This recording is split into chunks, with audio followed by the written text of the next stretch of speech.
adulation.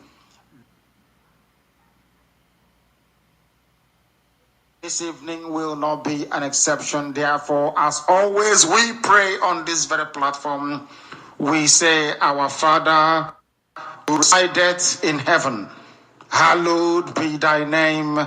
Thy kingdom come, thy will be done on earth as it is in heaven. Give us this day our daily bread, and forgive us our sins as we forgive those who sin against us. Lead us not into temptation. Deliver us from evil. Deliver us from evil, we pray. Chukwa Biama, we have evil around us. Zoological Republic of Nigeria. Please put this entity of hell to shame.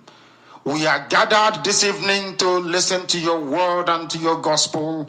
We are gathered that you may bless your inheritance. We are gathered to remind you that you liveth forever and ever. You abode is heaven, this very earth, your footstool. To remember your children and come to their rescue.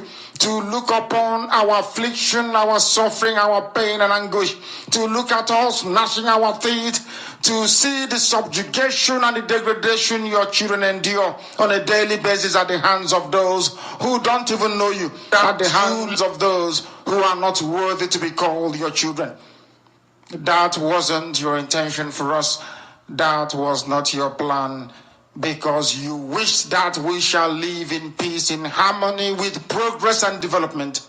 But those that surround us are today our lords and our masters, not through any device or capability of theirs, because they tried to invade us before but failed due to your grace. It is through the white man that brought Christianity with them. It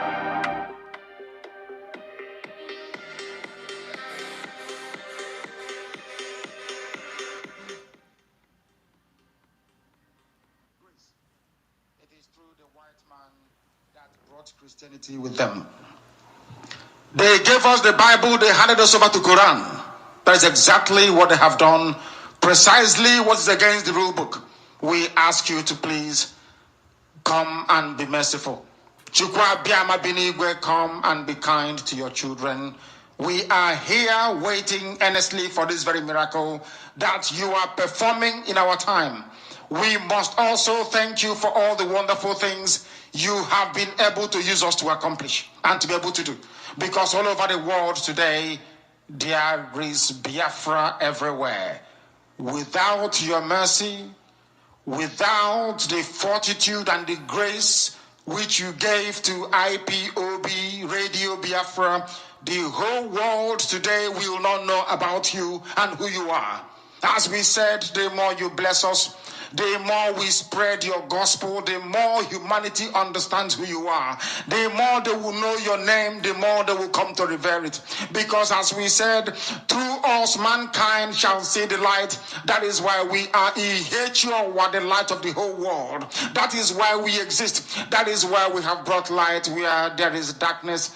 That is why anywhere there is hopelessness, especially in the damnable Zoological Republic, we bring hope. Where there is destitution, we bring succor. Where there is homelessness, we provide shelter. Where there is anguish, we try as much as possible to bring joy. Where there is acute marginalization, we try to bring in inclusion. We have come that this gospel may nourish the souls of those without hope. They may nourish the hopes and the souls of those of them with nobody to turn to apart from thee. Don't turn us away in your anger. We have fallen short, of course, because we are sinful. We are born of flesh, and we have to be. But due to your mercy, you lifted us up. You cleansed us. You made us whole once again. And we are here to preach this gospel, that your name and your name alone may be praised. That Biafra will come in the end, that everything that lives on the surface of this very planet will look towards the east And we can see the goodness of this dear God. We can see his holiness. We can see his might and his strength, because even if the whole world were to conspire against your creation, you are creation yourself. You will prevail against them. Come and fight for us, because we cannot fight. Come and drive away the enemies of your children, because they outnumber us. Come and restore your inheritance. Make us the guardians of your inheritance. We know who you are. We know the name that even the angels that surround you right now, what they call you. We know how they worship you. We know that very well. At the end, only you and you alone will accept every of our prayer.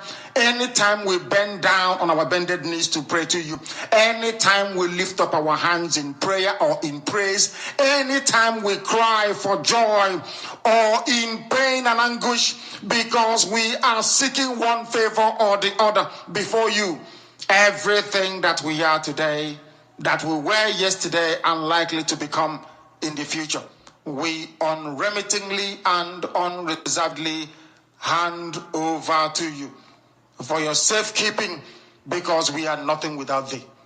Ọ bụ ya mere anyị ji na-ekpe ekpere onye nwe anyị na Chineke na-asị gị biko nsọ nsọ dịrị aha nsọ gị ezi ebube. Anyị na-aja gị mma. Biko si ugbu a ruo mgbe ebighị ebi, na ịhụnanya nke gị pụrụ iche na mmeso ọma gị Chineke ga-anọ n'ime etiti ụmụ gị bụ ndị indigenous people of Biafra si ugbu a ruo mgbe ebighị ebi. Ịhụnanya nke gị pụrụ iche na ọdịmma nke gị na ngọzi nke gị pụrụ iche onye nwe m na Chineke ga-anọgide n'etiti ụmụ gị si ugbu a ruo mgbe ebighị ebi. Ise, ise, ise, towards the end of that. Ise.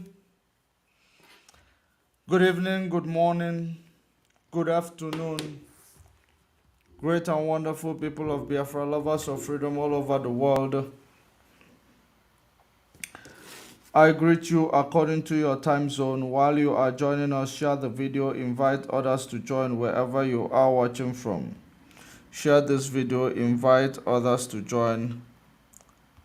Of course, we are live and we are direct. We are live, we are direct. Of course, yesterday we were not able to do what we're supposed to do because of technical problem that we had.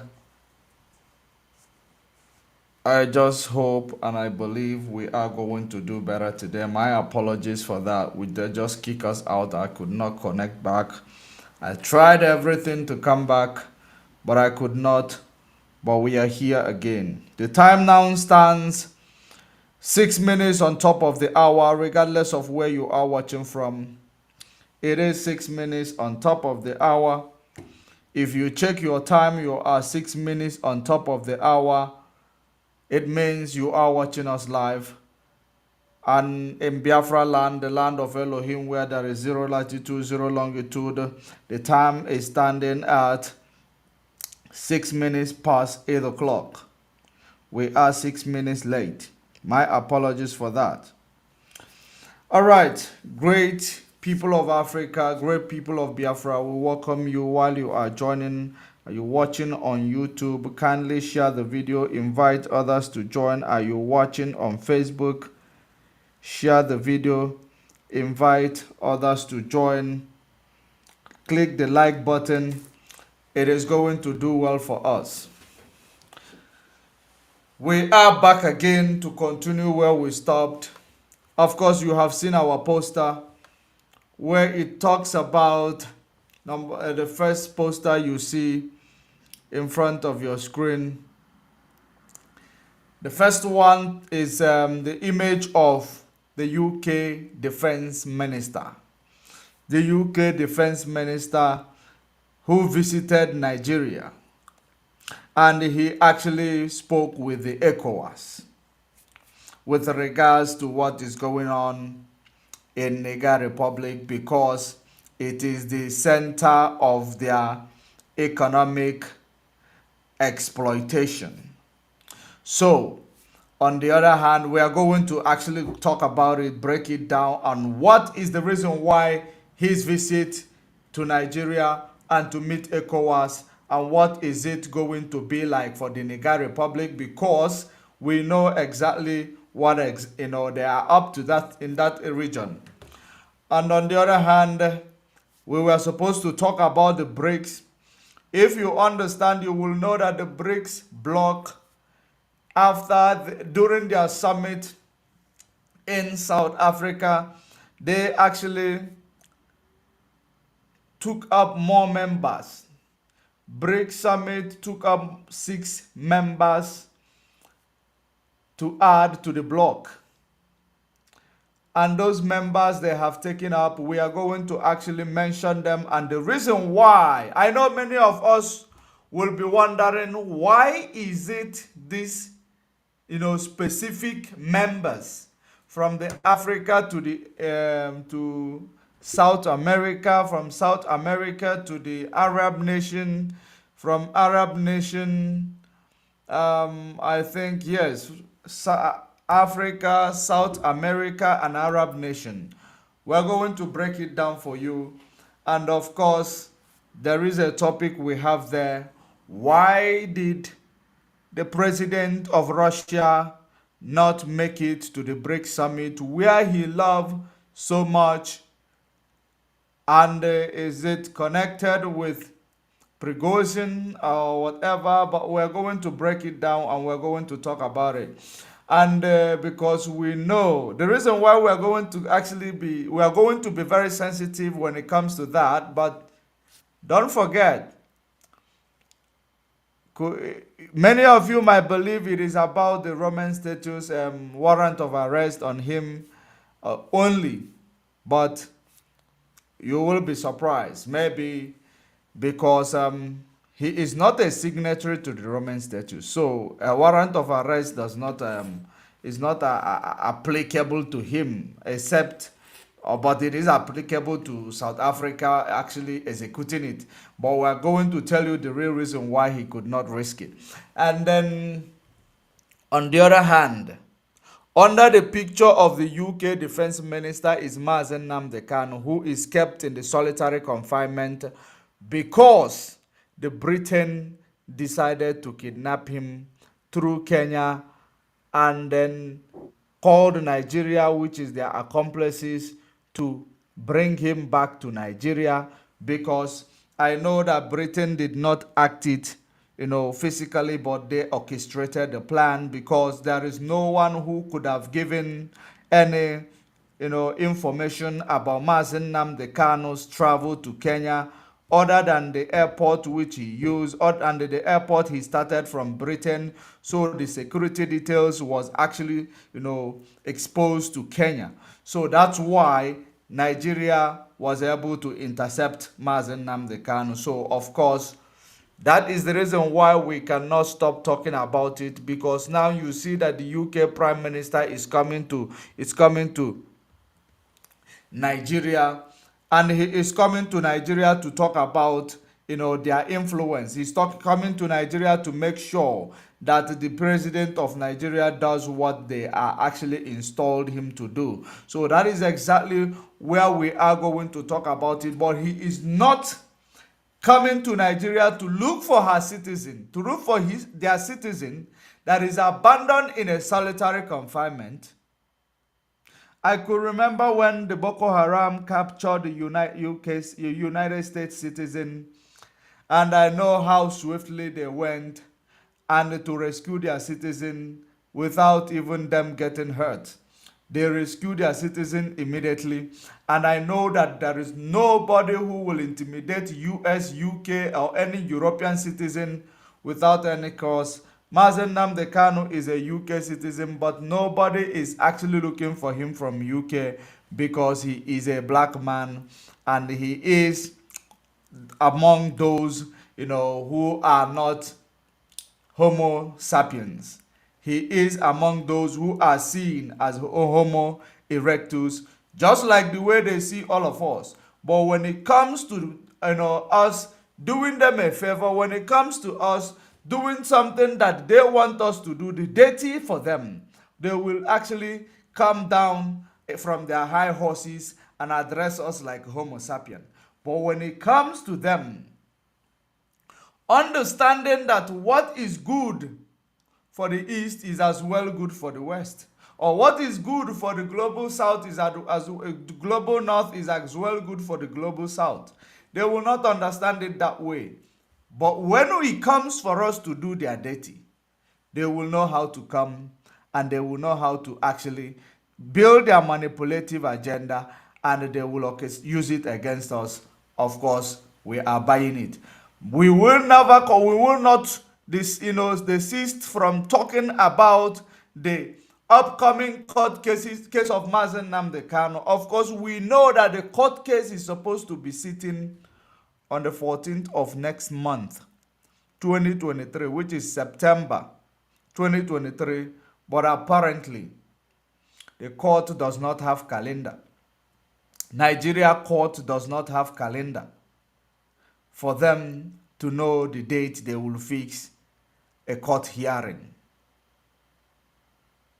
And we know exactly, if I will not call it a delay strategy, we know that there is nothing that is in order in Nigeria. How will I tell you? Why am I saying there is nothing in order in Nigeria? How many of you in Nigeria who know your date of birth?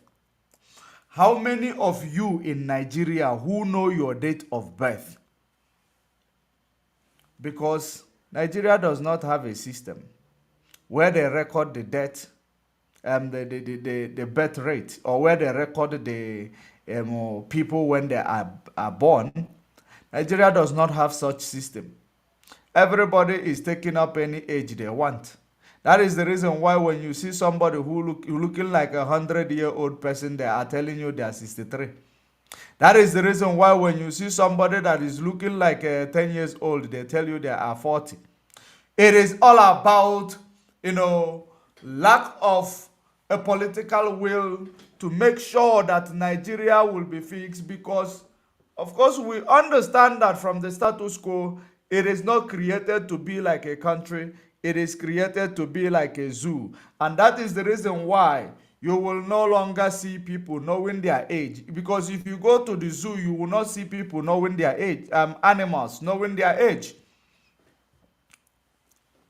And on a more serious note, I am not trying to be prejudiced against Nigeria. If anybody is doubting me, let them tell me. If not that your mother tell you, or your church gave you a baptism card, which your church or your mother, if they have stress, they might forget the day you were born, because the reverend father or the reverend whoever is not there when you were born. It depends on the date that your mother give them. If there is no registration from the hospital to the Nigeria immigration service or whatever, there is nothing. And that is the reason why people commit crime and go scot-free. Because in a developed world, when you are born, your DNA is registered, your birth date is registered, your name is registered. When you are a baby, it will be all in the system. Tomorrow, if you grow up and you commit any crime, when you are up to this age of 16 years old, you will go and do your capturing. An age where you will be able to be arrested, you will go and do a fingerprint and get your identity document, so that if there is any crime scene where they capture a fingerprint that is actually related to yours, they don't need to actually go and do deep investigation. Once they find a fingerprint in a scene of a crime and they will match it, it matches with yours, you are now part of the suspect. So in Nigeria, there is no such thing. People does not know their age. People does not know their age. It is in Nigeria. I am not being mean. I am being realistic. You look at Nigeria president. He told you he is, how old is Nigeria president today? Is it 63 or 73? I think he said he's 60 something. Please, if you anybody on the comment section on Facebook, if you know the age of your Nigeria president, kindly inform us. Then let us evaluate it with his, his with his look. Then we will know whether he is indeed 63 years old. Because you don't need to be a rocket scientist. Okay, thank you very much, Adaneka Adline. He said that the president of Nigeria is 69 years old. 69 years old president, that is what you have in Nigeria. 69 years old. Do you know who is 69 years old? um, when you see a person that is 69 years old, of course, you will know. The president of Nigeria is around 89 years old. 89. Judging from, we know that there has been a lot of forgeries, and you will not blame him because Nigeria does not have birth register. So he does not know his age. It is very, very, it is a simple thing that happens in Nigeria. So a country that does not even have a birth registration, that anybody will come from anywhere, they will tell you they are born in Nigeria Hospital, they are born in General Hospital Asaba, they are born in General Hospital Lagos. They will register them, they will give them ID card. As long as they will be able to speak one or two language, or even broken, they will register them, they will give them one or two. Because there is no trace. That is Nigeria for you in 21st century. And when you look at them, they will tell you Nigeria no dey carry last. And people will open their mouth to tell you, no, Nigeria is the only country we have. Only country you have. You are a politician. You are a son of a politician. You are a relative to politician. Only country you have that you have never thought of bringing development or change into the only country you have. When Mazen Nnamdi Kanu came up to remind you that you are actually a setback to a mankind, you are a setback to Homo sapiens. You will say, no, let bring him, let us kill him. This man deserves to die. When you could not kill him in Kenya, you rendition him to Nigeria, place him in a solitary confinement. He was sick for days. For the past 2 years, he was going to court, wearing one cloth. Wearing one cloth, the Fendi that he used to travel. Wearing the same cloth for the past 2 years. If you will understand the amount of inhuman treatment meted on this man, just because he is speaking, for the benefit of ordinary people that are actually indigenous Nigerians who are on the receiving end of this injustice, who are on the receiving end of this evil and atrocious behavior against them by the Nigeria state. It is very, very important for us to know that the reason why so many Nigerians are attached to that name, we are Nigeria, we do not have any other country, yet there has never been economic growth, there has never been infrastructural development, there is no hospital, there is no good road. People are dying on a daily basis. The primary thing that you will not take away from people is hospital. Knowing that the situation of the country is actually, it is deteriorated. So therefore, people will be contracting different types of illnesses. There is no pipe-borne water. There is no sewage system in Nigeria. People are digging the ground to actually flush their number two into it. After that, they will dig the ground, the same area, and they will dig a borehole to drink water from the borehole. Yet there is no good hospital in Nigeria in this 21st century. Every day you will hear there will be election in Nigeria. There will be every time there is selection of people into different position of power, they will select minister of this, minister of that, minister of Abuja, minister of Lagos, this and that. At the end of the day, there has never been economic growth. There has never been any infrastructural refurbishment. Talk more of introducing new infrastructures, such as sewage system, such as pipe-borne water. People are actually buying water to drink. It is true. People are buying water from different places. Not even people are actually, the rich people are dependent on bottled water.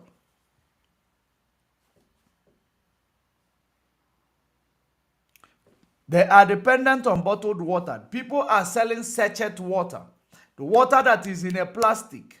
And this water that is in a sachet, it is a water that we don't even know how it is purified and how it is actually, placed in that sachet where it is. People are drinking it. Malaria and typhoid is the order of the day in Nigeria. The Nigeria government had never said, let us find a way to eradicate this malaria and typhoid. Because you cannot argue with me to say that malaria and typhoid is not, you cannot be eradicated in Nigeria. Why is it not in every other part of the world that is developed? Why is it not there? It means that it can be eradicated. But there has never been a political will. There has never been a political will. All the will they have, it is about to oppress the people who are already on the receiving end of their atrocities, who are already on the receiving end of their wickedness. That is exactly what they are always thinking about. Not development. Not development. It is about the politician, never about the people whom they claim they place them into the position of leadership. What are we going to do about it? Now Mazen Nnamdi Kanu rose up. We cannot be in this, limitation. We cannot be in this stagnation. We cannot be in this curse. We will never be part of this curse. It is better we decide, we move and go our separate ways. Because first of all, Mazen Nnamdi Kanu told them the things that they can do so that Nigeria will be actually, sustainable for the people who live in it. The first thing they did, they tried to kill him. That's when he ran away.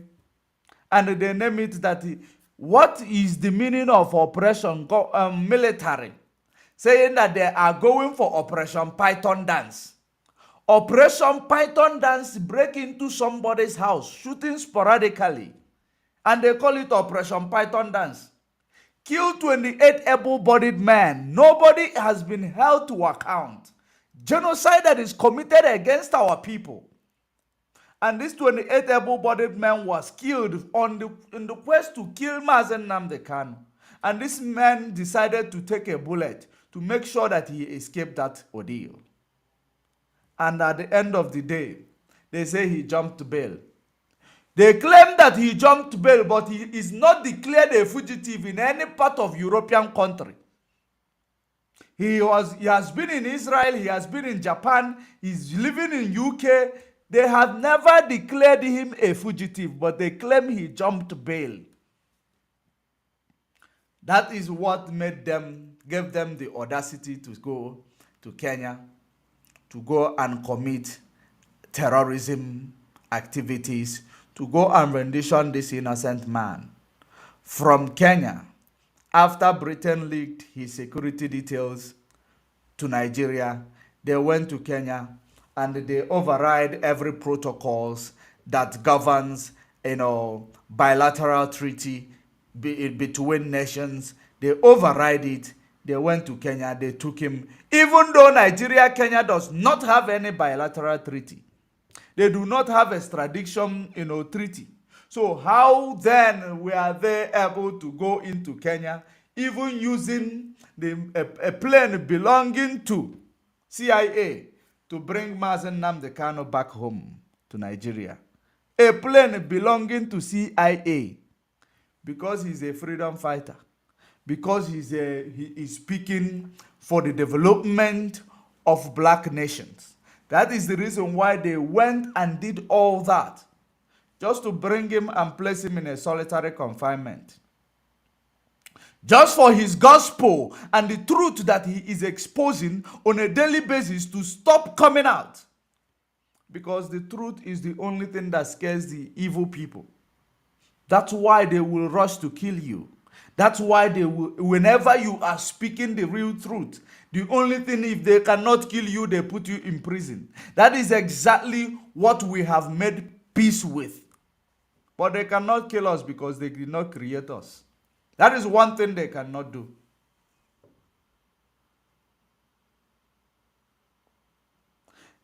They are so scared of hearing the truth in the open.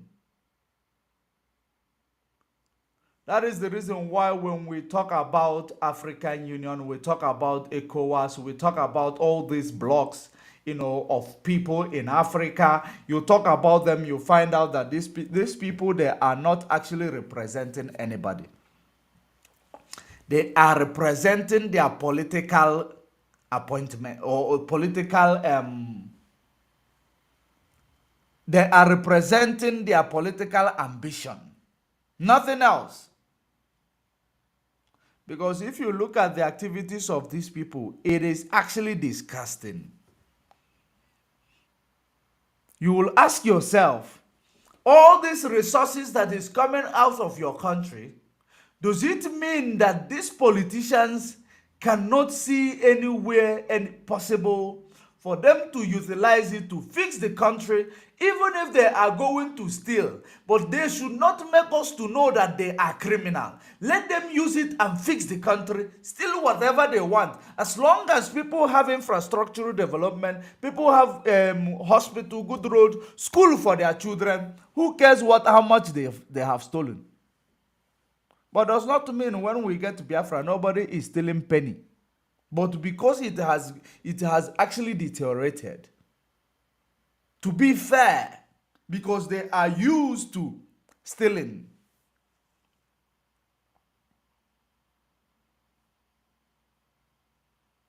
How are we going to help ourselves when most of the people that we are preaching to assist, preaching to help, you will see somebody who is actually suffering in Nigeria, suffering in the village, you will see them coming to the comment section insulting you because there is somebody who gave them palliative that is coming from the political party, giving them palliatives.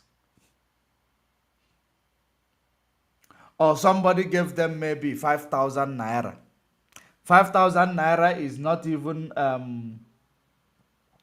how many dollars is 5,000 naira? Maybe $6. Somebody gave them $6 for free. They will be very happy. They will be coming to the comment section. Go and insult him. Just take these $6. Go and insult him. Because of the impoverishment, because they have made a poverty an institution. If there is no institution called poverty, there is no instrument to be used to give them a small amount of money, $6, for them to use it to go and do their dirty, to go and fight somebody who is fighting on their behalf. Because when we talk about institutionalizing poverty, people don't understand it. The institution is where they recruit people who do their dirty deals, who do their, who go down and dirty for them. That is the reason why they must institutionalize poverty. They will make a poverty a necessity. They will make a poverty a department, where if they want to do anything, they will go and seek those people who are poor in order to use them. So without that institution called poverty, you will never find anybody coming to represent a politician who is a bad politician. You will never find anybody who is coming to represent somebody who cannot, give them a good hospital. But because there is an institution called poverty, anybody can, will be manipulated at any time. Once you give them small amount of money. If Nigeria could take the palliative during the time that people needed it the most and hid it in the warehouse and nobody was getting it, during lockdown, during COVID-19 lockdown, the palliatives delivered to all the governors, all the states, they all made arrangement that they will lock it up somewhere to make sure that this palliative does not get to the hands of the people. When Mazen Nnamdi Kanu came to speak, Nigeria decided they will have to, it's either they get him to kill him or they will place him in solitary confinement indefinitely. And that is exactly what they have done. And now we have called on a United Nations. We have called on African Union. We have called on ECOWAS. We have called on every institution, EU. We have called on every institution, international communities to understand or to hear our cry. Because the genocide of 1967 never stopped. The intimidation of 1966 never stopped. They continued in that intimidation which led to that war of 1967. They are continuing it. Ethnic cleansing that they have done against our people, they never stop.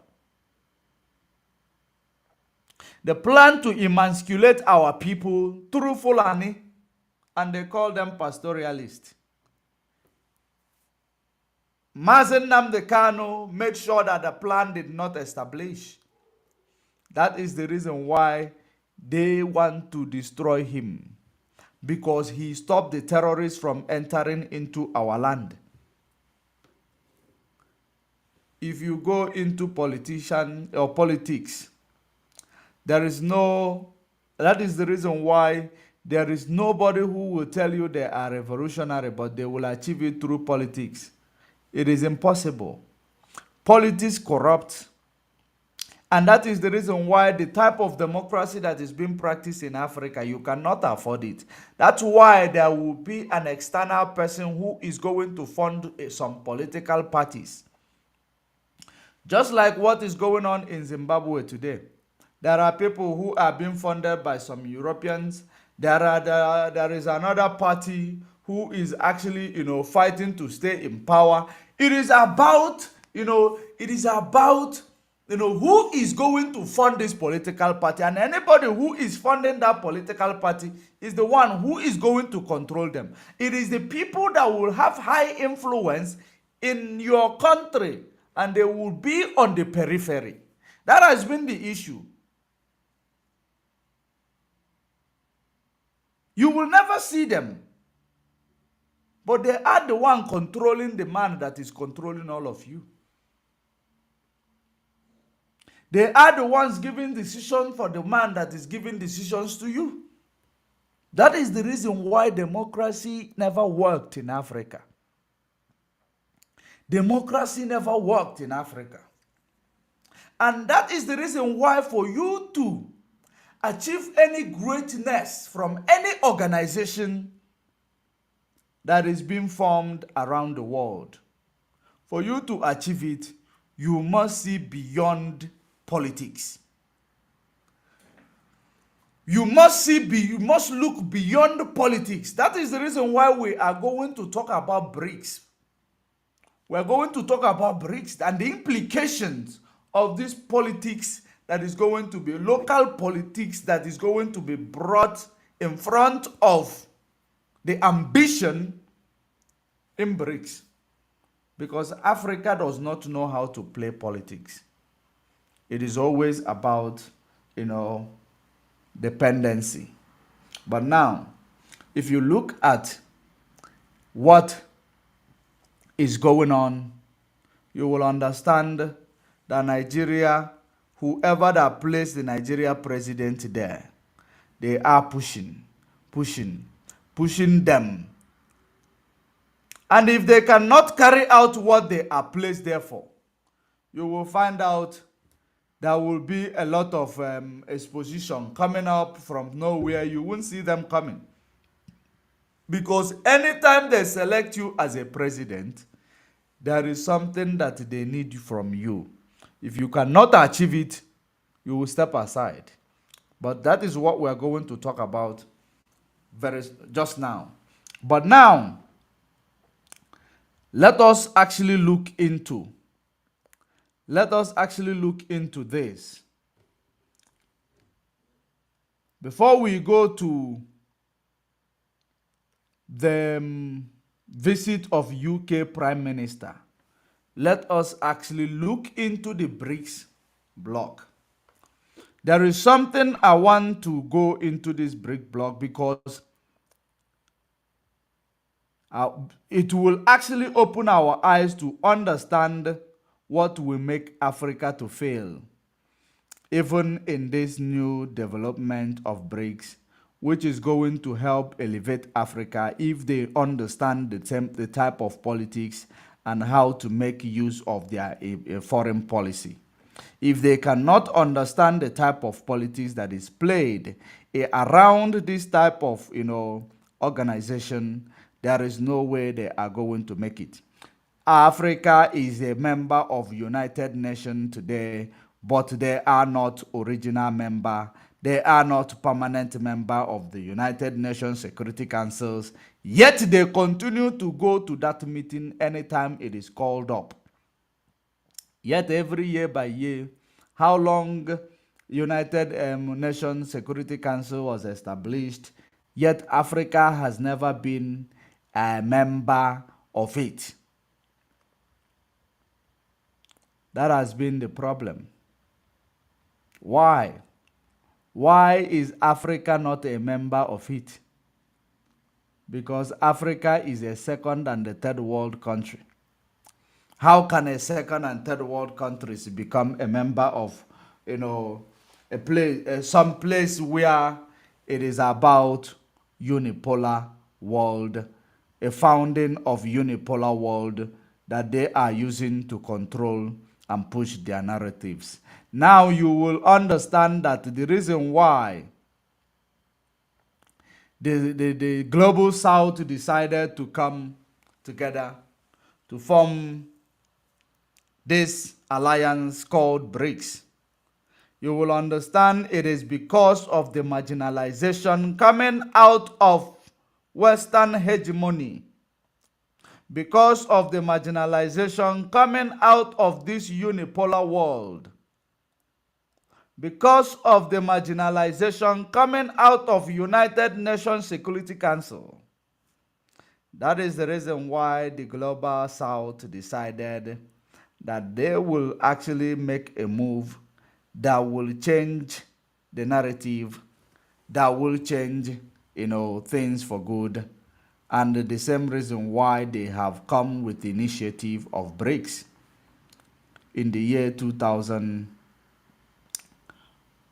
In the year 2003, I believe, in the year 2003 or 2001, that's when they found BRICS. And the first African country that joined BRICS bloc joined in the year 2010, the same year that World Cup was hosted in Africa. So that is exactly what the Global South came up with. And this time around, it is talking about de-dollarization. It is talking about de-dollarization. And whenever it talks about de-dollarization, how many of you remember there is a legendary a musician a reggae musician who sang about the day the dollar die. I don't know, I can't remember who is this musician. The day the dollar die, that we will be free. Now that is exactly what the Global South Remember these people, this musician like Bob Marley, Lucky Dube, yes, Peter Tosh. Peter Tosh is the one who sang The Day the Dollar Died. All these people, they are like prophets. They are like prophets. So now, and Gaddafi wanted to bring that initiative to implement a currency that is going to be backed up by gold, that is going to compete with dollar. And that's why they eliminated him. And that is the same ideology that is actually driving the BRICS. Of course, they will not be able to eliminate BRICS today because BRICS is a block. It is not a person. It is not a person. And it is because, as a result of the myopic, nature of the African leaders, that's why they were able to allow such initiative to die and go down the drain. Because had it been he had a support from the African leaders, which some of the African leaders sold him out, Africa were going to be the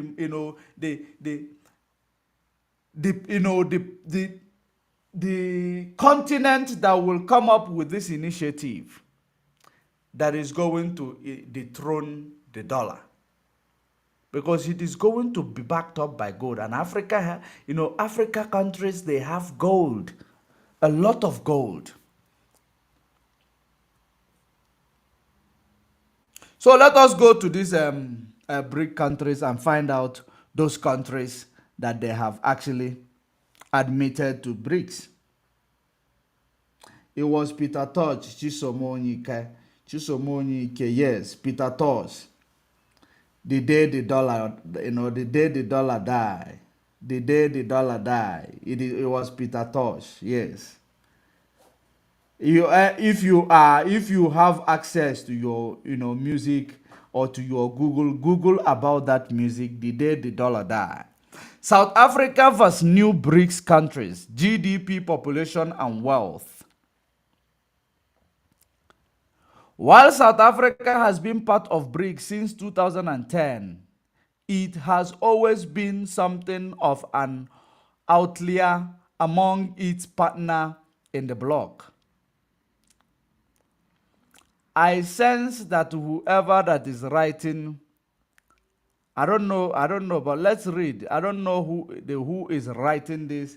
If they are, because a lot of, let's read. We will find out who is writing this. Because there were many comments coming out from the haters, from the people who are jealous of the initiative. There are many, things coming out. The grouping has always touted its economic weight and the representation, boasting that the bloc represents over 40% of the global population and almost 30% of global GDP. 40% of global population and almost 30% of global GDP. That is a lot. How many countries? That is a lot. How many countries that are now representing this? It is less than 12 countries. I don't even know where if they added this one.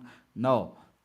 I think they have not added the new countries before they gave these statistics. But let us continue to read to find out. However, South Africa's contribution to this is tiny compared to the powerhouse of China, India, Russia, and Brazil. It does not matter. It does not matter.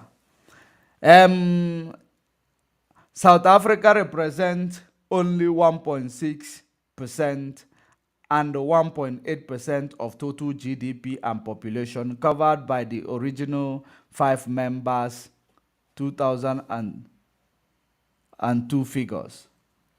Who are the 5 members? Okay, yeah. That means that this is only the 5 members.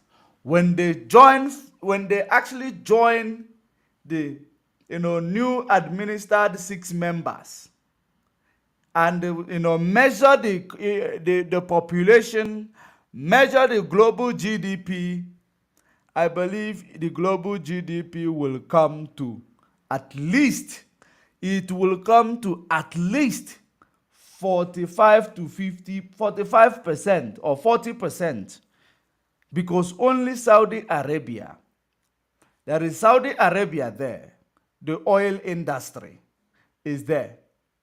There is Ethiopia there. There is Egypt there. And there is Argentina there. And there is Iran there. The oil producing nations who are, I don't know if they are members of OPEC, but we will find out here. In that sense, South Africa has always been punching for above its weight in the partnership, though not completely beyond all reason. The southern tip of Africa has long held a strong position as the gateway into the rest of the continent. Did you hear that? They are the gateway into the rest of the continent. South Africa. But Nigeria answered the biggest economy. Don't forget, Nigeria answered the biggest economy. But they have never introduced anything that is going to be beneficial to any of the African continent. They are giant of Africa. They are the economic, they are the biggest economy in Africa. But have never, ever, introduced something that is going to, innovation that is going to help the continent to thrive. And I know why. Every other person know why, if you are able to reason. Because Nigeria is never created for growth. It was not created for to move forward. It was created as a tool of neo-colonialism. And that is the reason why we say that disintegration of Nigeria is the freedom to mankind in Africa. And believe you me, that is the truth. Even though this position has shown signs of filtering in recent years, a stable and mature financial market, along with a strong constitution, tight regulation, and relative political stability, still make it an appealing destination for multinational trade and business. Add to that strong commodities and mineral resources that are in demand worldwide, it's easier to understand why South Africa finds its place among the heavyweight in emerging markets. And that is the reason why, it is called the Global South, because they are called the emerging market. The Global North are the real deal, unipolar world. They are in control. That's why it is called the Global North. And the Global South are the people developing economy, developing countries. They are the Global South. So, let us continue. Add to that strong commodities and mineral resources that are in demand worldwide. It is easier to understand why South Africa finds its place among the heavyweights in emerging markets. With the BRICS bloc now extending an invitation to 6 more countries to officially join the partnership, South Africa's position has gone from being at the bottom of the list in the grouping to more of a middling one. They are now senior brother. They have become senior brother. That's what it means.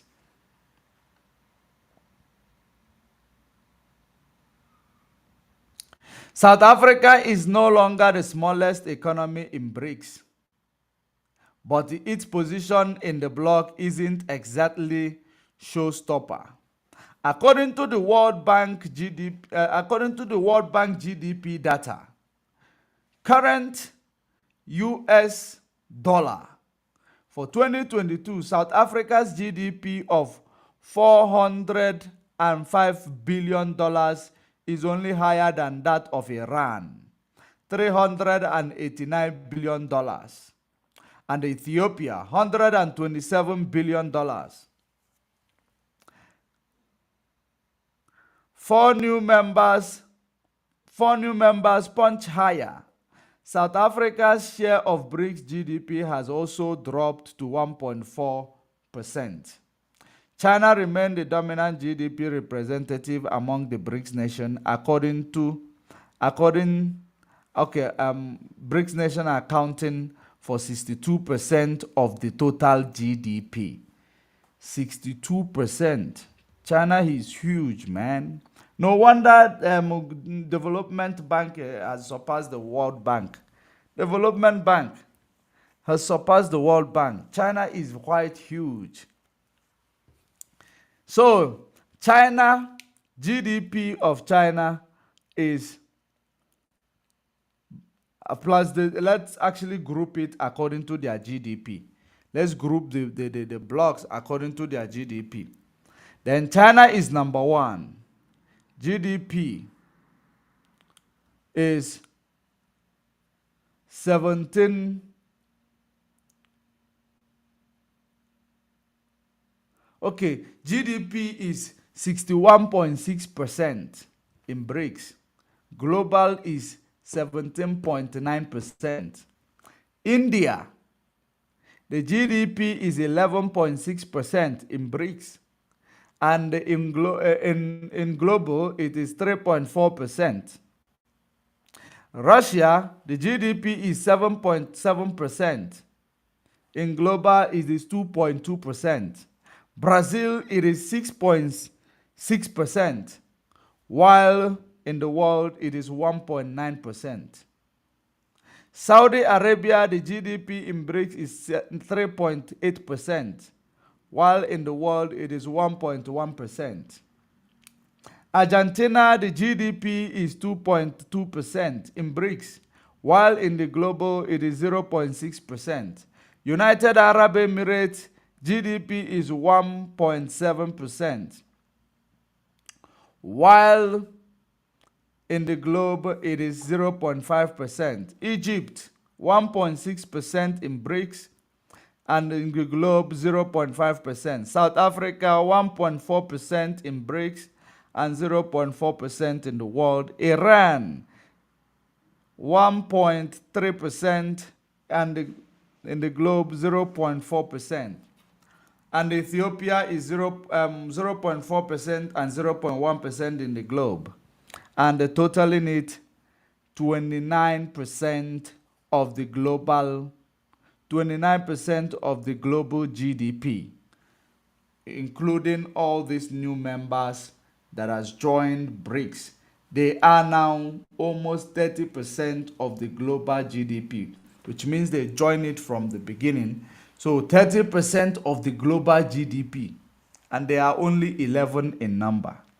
Remember, there were 20 members that actually sent application to to join BRICS, and they took only 6. They have made 30% of the global GDP. 30%. And then they made 40% of the global population.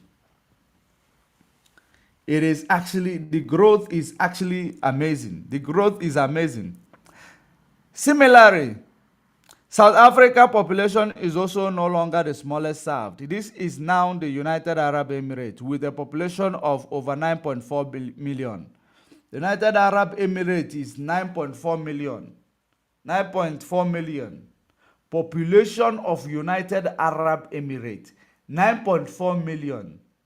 Population of Biafra is over 65 million. Over 65 million.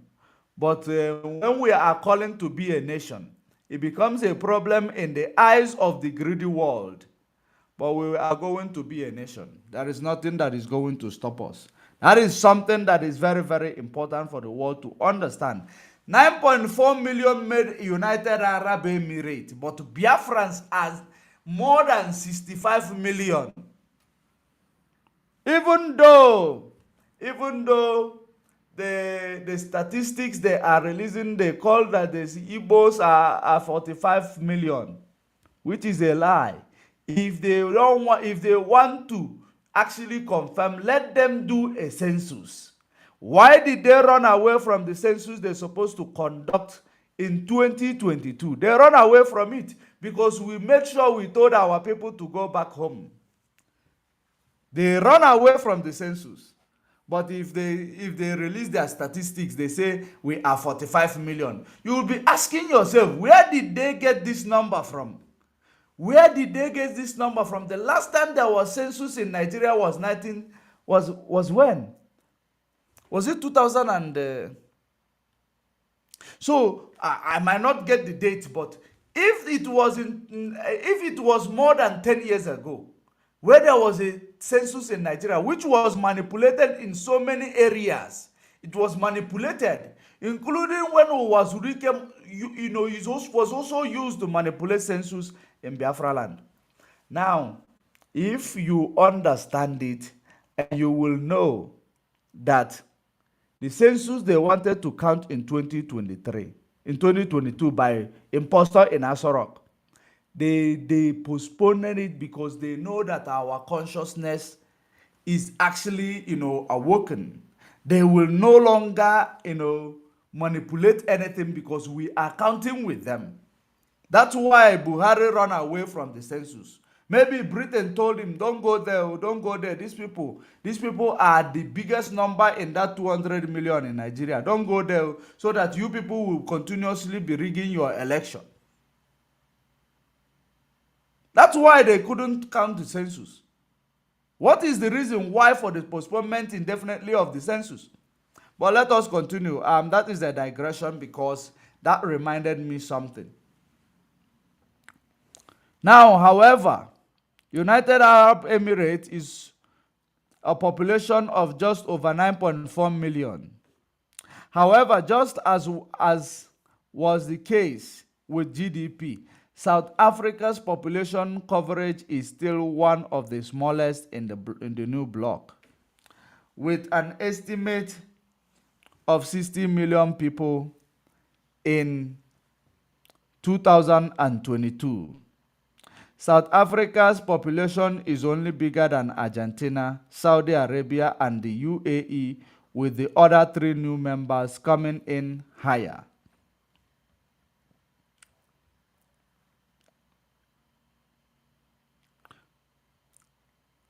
Now, BRICS Plus. Oh, I did not calculate. Pardon me for that calculation. Pardon me for that calculation of the global GDP, what BRICS made up of. Take that my initial calculation before we started reading. Let us actually see the total number, the total amount of GDP that the new BRICS Plus is going to be actually covering. It is made up of 46% in the world. 46% in the world. That is the total GDP that BRICS members, the new members plus the new members they have actually admitted into the BRICS bloc. They are now covering 46% of the global GDP. 46% of the global GDP. Now they are called the BRICS Plus. The BRICS Plus. That is what they are covering. So that you will understand exactly what it is. They are there. They are there. If the rest of, remember 6 just joined, there is still 14 members that is, their application are to be considered. 14 members. If they add that 14 members, don't you think they will reach up to, they will probably reach up to 50% of global GDP. 46 now. Let's just undermine those 14.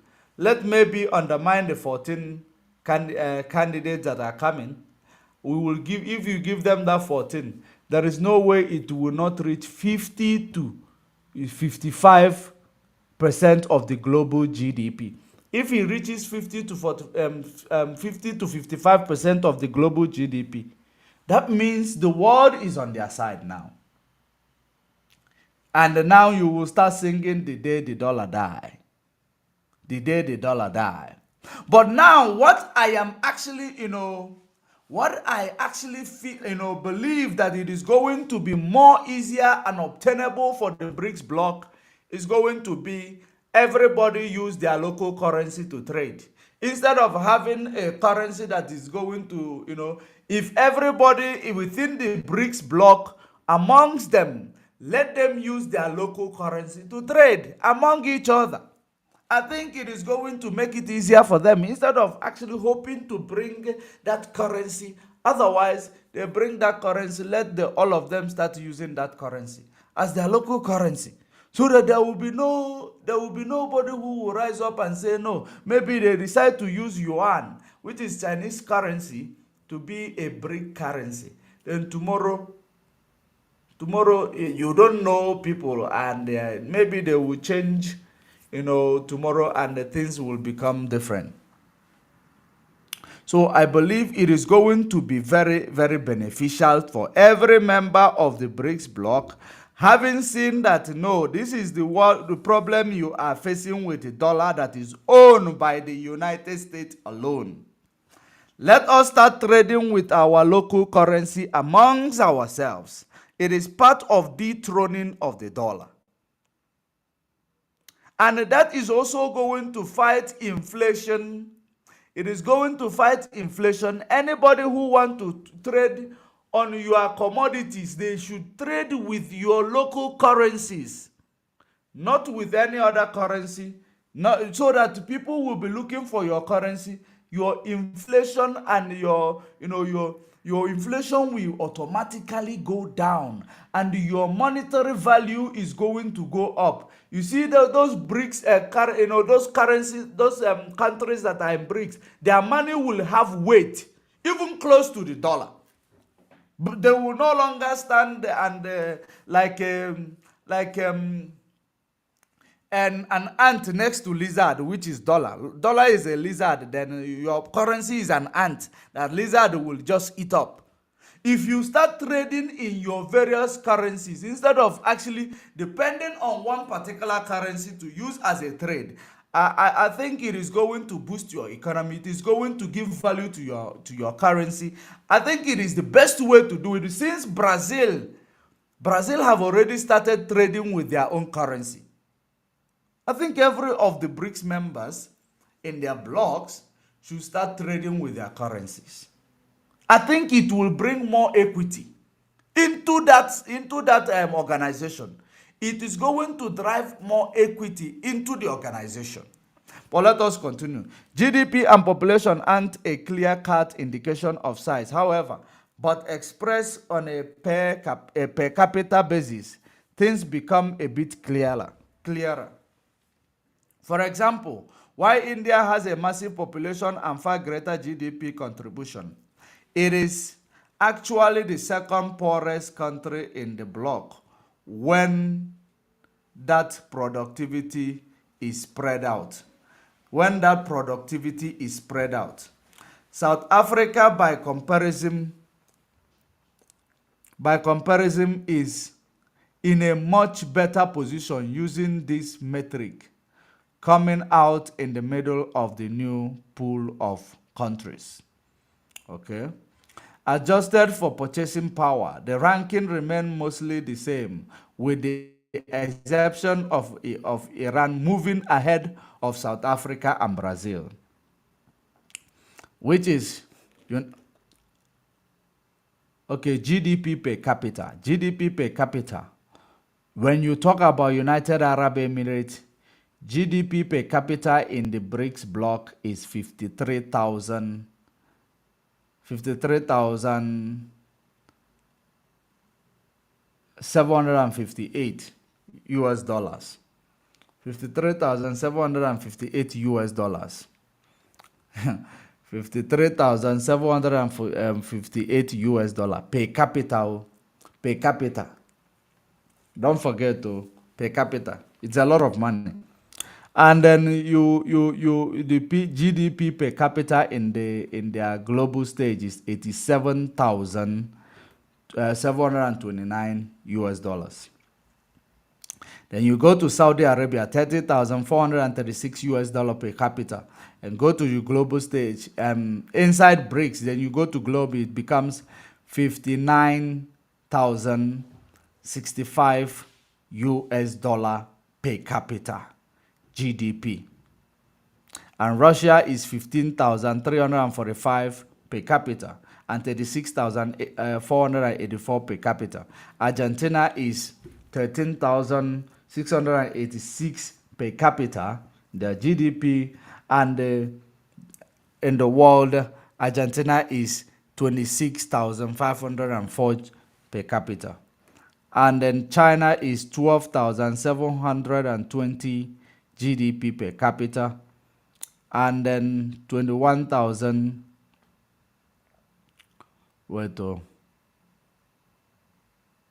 and 21,475 per capita in the globe.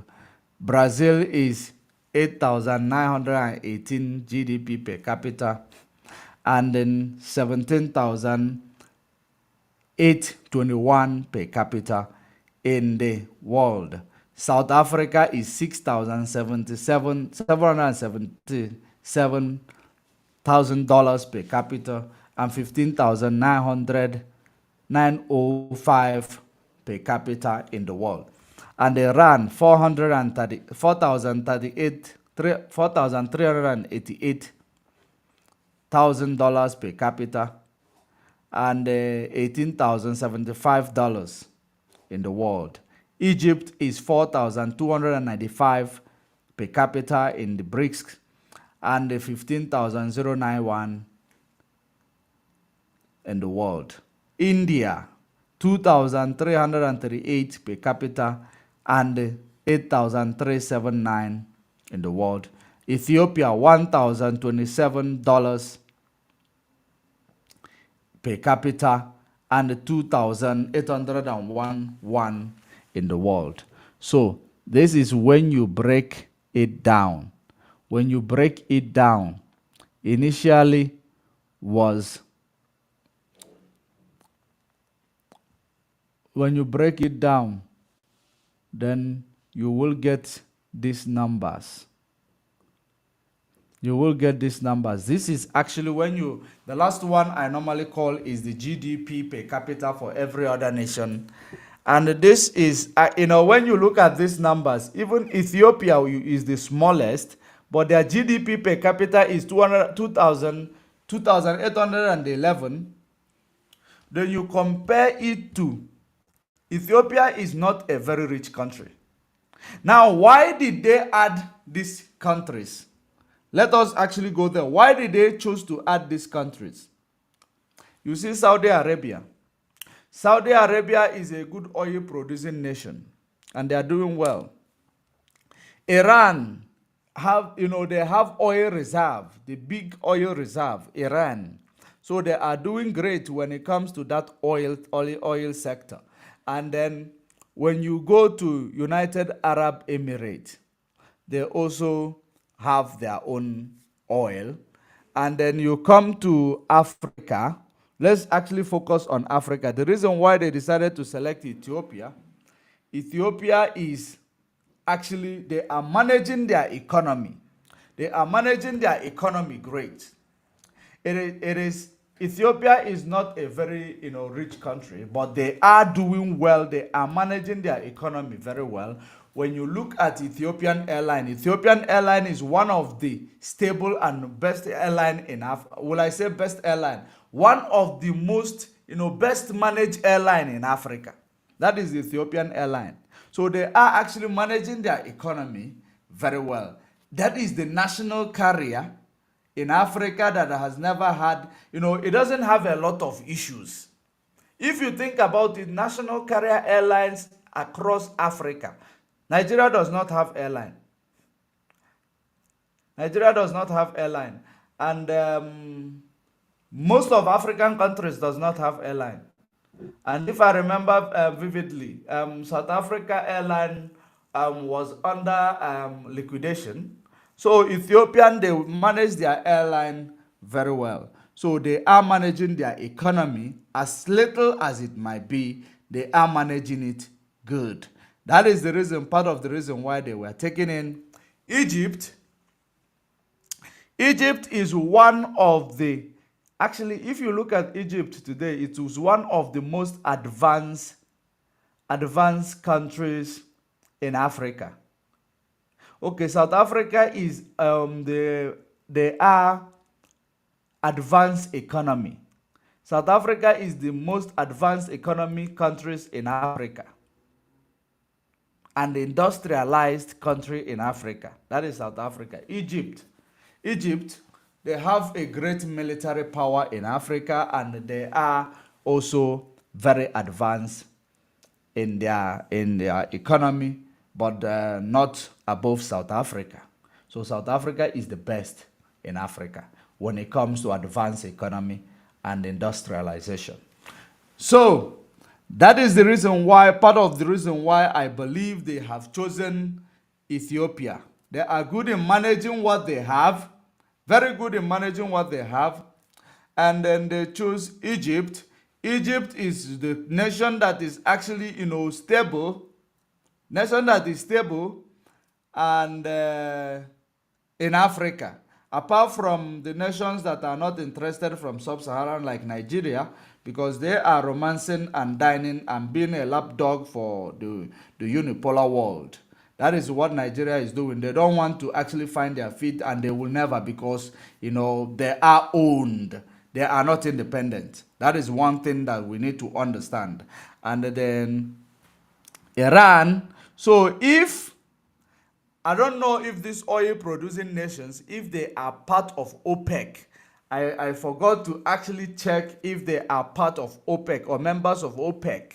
So eventually, they will actually, in the BRICS bloc, they have everything they need. They have oil, they have gold in South Africa, and diamond also. They have, in fact, they have surplus oil. And in Ethiopia, I haven't checked the resources that Ethiopia possess. They have Iran. Iran has oil, and among many resources, they have uranium. Russia has uranium. They have oil as well. They have, in fact, I believe that they are complete here. They are complete. And then I believe they will get out of each other every resources that they will need to thrive.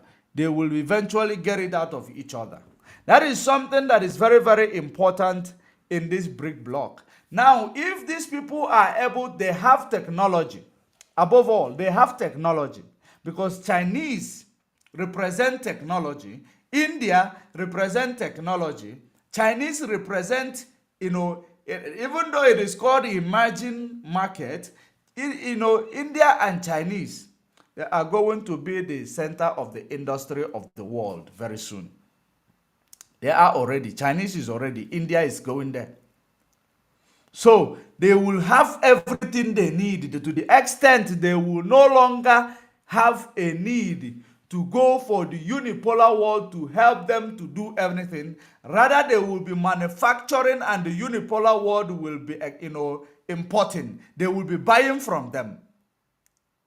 Because if you see it, in this BRICS bloc, there is boots on the ground. They have boots on the ground. People who can work, hard labors, they have it inside the BRICS bloc. Remember that the USA, the reason why China went into USA, because China was giving them cheap labor. It was giving them, the labor from China is cheaper than the US products. So they use China to produce most of their stuff. So have you now seen the way it is going to be balancing? India is now going to, their product, I don't know, it is also cheap. Indian product, and they have boots on the ground. They don't need to be importing people to come and do their hard work, because they are hardworking people already. And these people, they are very, very business inclined. They are business minded, very good. They are like Biafrans, if I must tell you.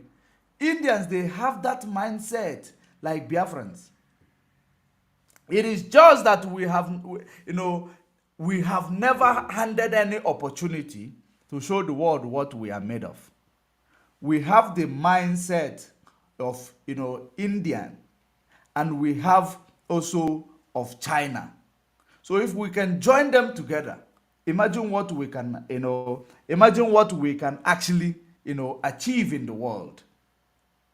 Imagine what we can achieve in the world. Remember that this unipolar world, we are suppressing like countries like India. They suppress countries like China, but Chinese boom because Chinese was closer to them, giving them cheap labor and even learning their, many things from them as well. So imagine if we become free, what we are going to be in the world. India, they have, entrepreneurial mindset. They have, technology today. Chinese, they have, technology. Chinese can build something within 3 days. Chinese built hospital within 3 days during the time of COVID because they have manpower, boots on the ground. That's what matters. And they have the technology.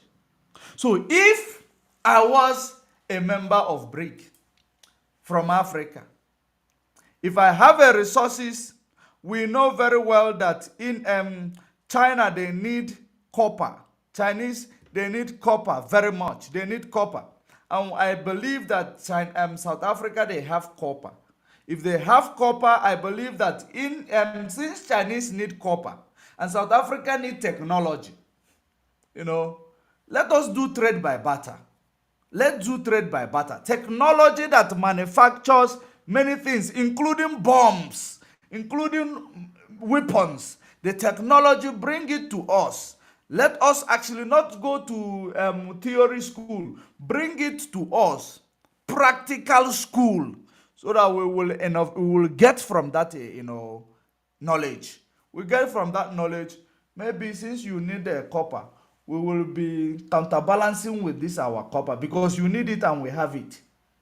So I believe sharing, shared tech and sharing resources. It is something that is going to help African nations that is inside BRICS. And they need to see beyond political parties. They need to see beyond political parties. Any African nation that is engaging with BRICS bloc, they should understand it is not about your political parties. It is about the country. It is about the country. What is this thing going to, give to our country? It is not about the president. It is about the country. You should not, there is something, I don't want to see it. I don't want Africa going into BRICS bloc so that it will be, there is this thing called a bowl. When you see a bowl, when beggars are using bowl to beg, they are using bowl to beg. Remember that what made us like, inferior to the unipolar world.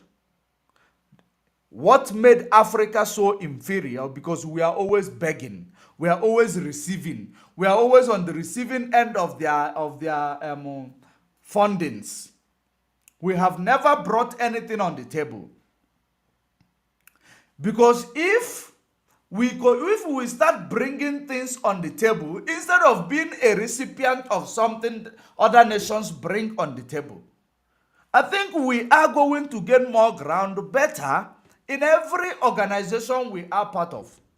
How can you be a United Nations Security Council permanent member of it when you don't have anything that you present on the table? You are always looking for funding. You are always looking for donation. So don't use this your begging bowl to come into BRICS. Make sure you throw away your begging bowls, money begging bowls, and actually throw it away and bring something on the table of BRICS.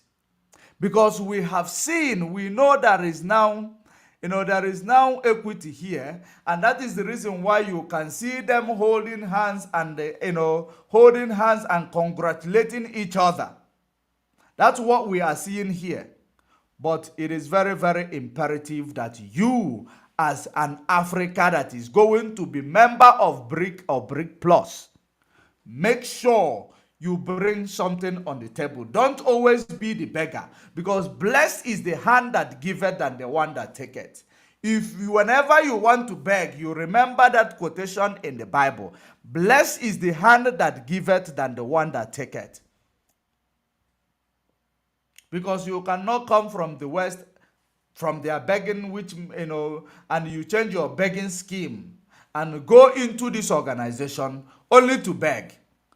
Because whenever they start giving you free money, it means that there are going to be economic, any of these nations in BRICS that start giving you free money or funding, you should actually think about the economic imperative. You should start thinking about economic imperative. You should start thinking about it is going to come from these people. They shouldn't be giving you free money. You must work for what you are going to receive. You must have a leverage, because nobody from any country in the world who will just come and give you free money. They won't give you free money. They are giving you for what they are going to achieve. They are giving you so that when they come into your country and to do something that is going to be, both things that is not going to be beneficial to your foreign policy, you wouldn't have mouth to say no, because you have sold your conscience. The way we see equity in this place, in this picture, which we are seeing of the BRICS members holding hands together, congratulating each other, I believe they had, I followed that thing. I believe they had a very good, summit in Africa. A very, magnificent summit in Africa. Well organized. So let Africa always bring something on the table. You have a lot to bring on the table. And I believe. So let me leave it here when in regards to BRICS Summit.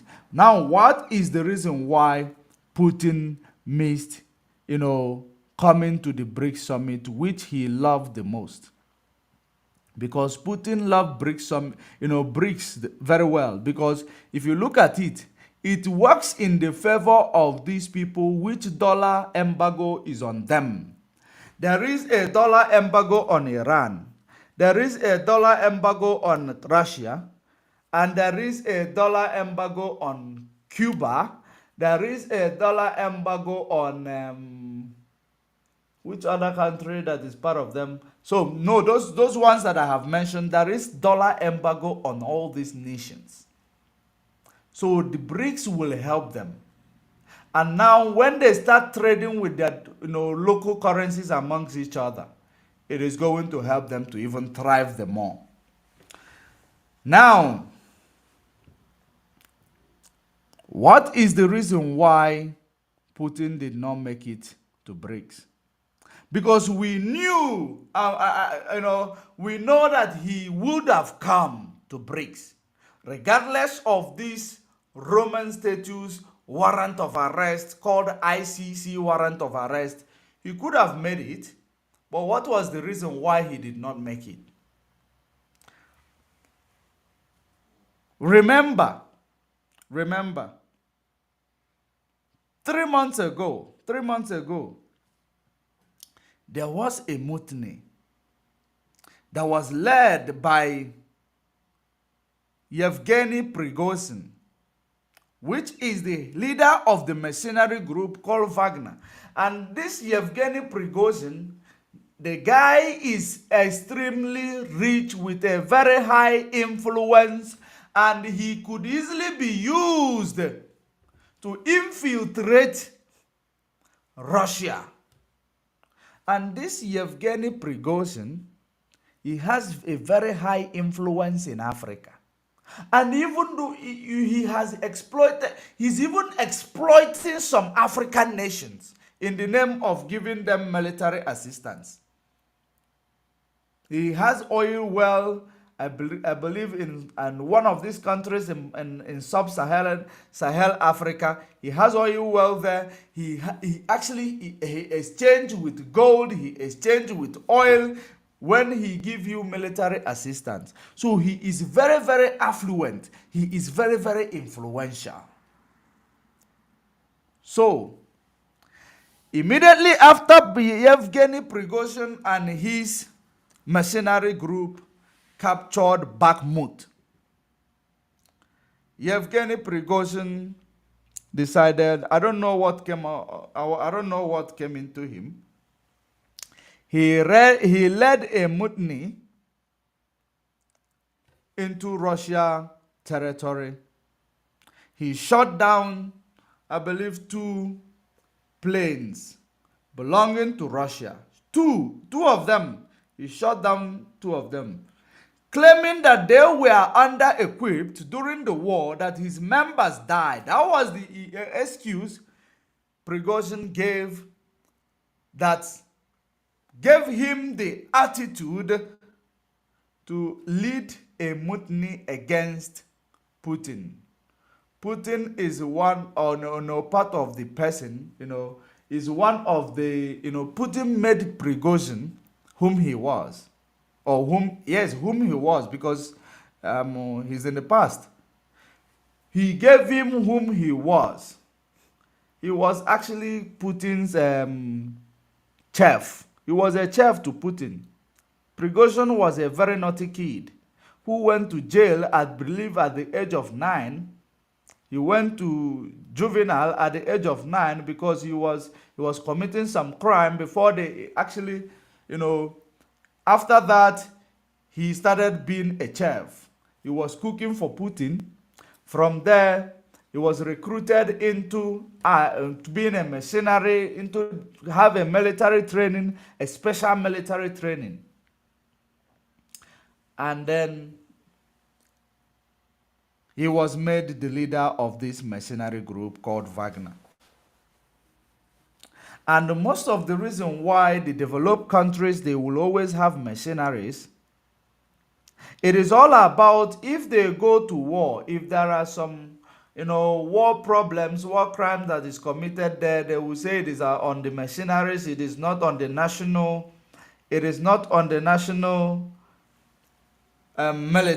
military force. So that is exactly, the reason why the big countries, they have mercenaries. US, they have their own mercenaries. European countries, they have their own mercenaries. So that's how they roll. That is how they roll. So, Wagner Group, they have influence in Syria. They have influence in Asia. They have influence in some Arab nations. They have a lot of influence in Africa. So this guy called Yevgeny Prigozhin decided that he will lead a mutiny to Russia instead of fighting the war they are fighting against Ukraine. He said a lot of things, and he shot down 2 planes. He went to Rostov and he occupied the city, and they were moving towards Kiev. No, sorry, was it Kiev? Not Kiev. They were moving towards, is it Crimea? What is the capital of Russia again?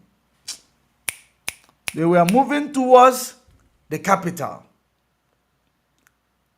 And that was when you find Putin, he used his, that guy is very, very intelligent.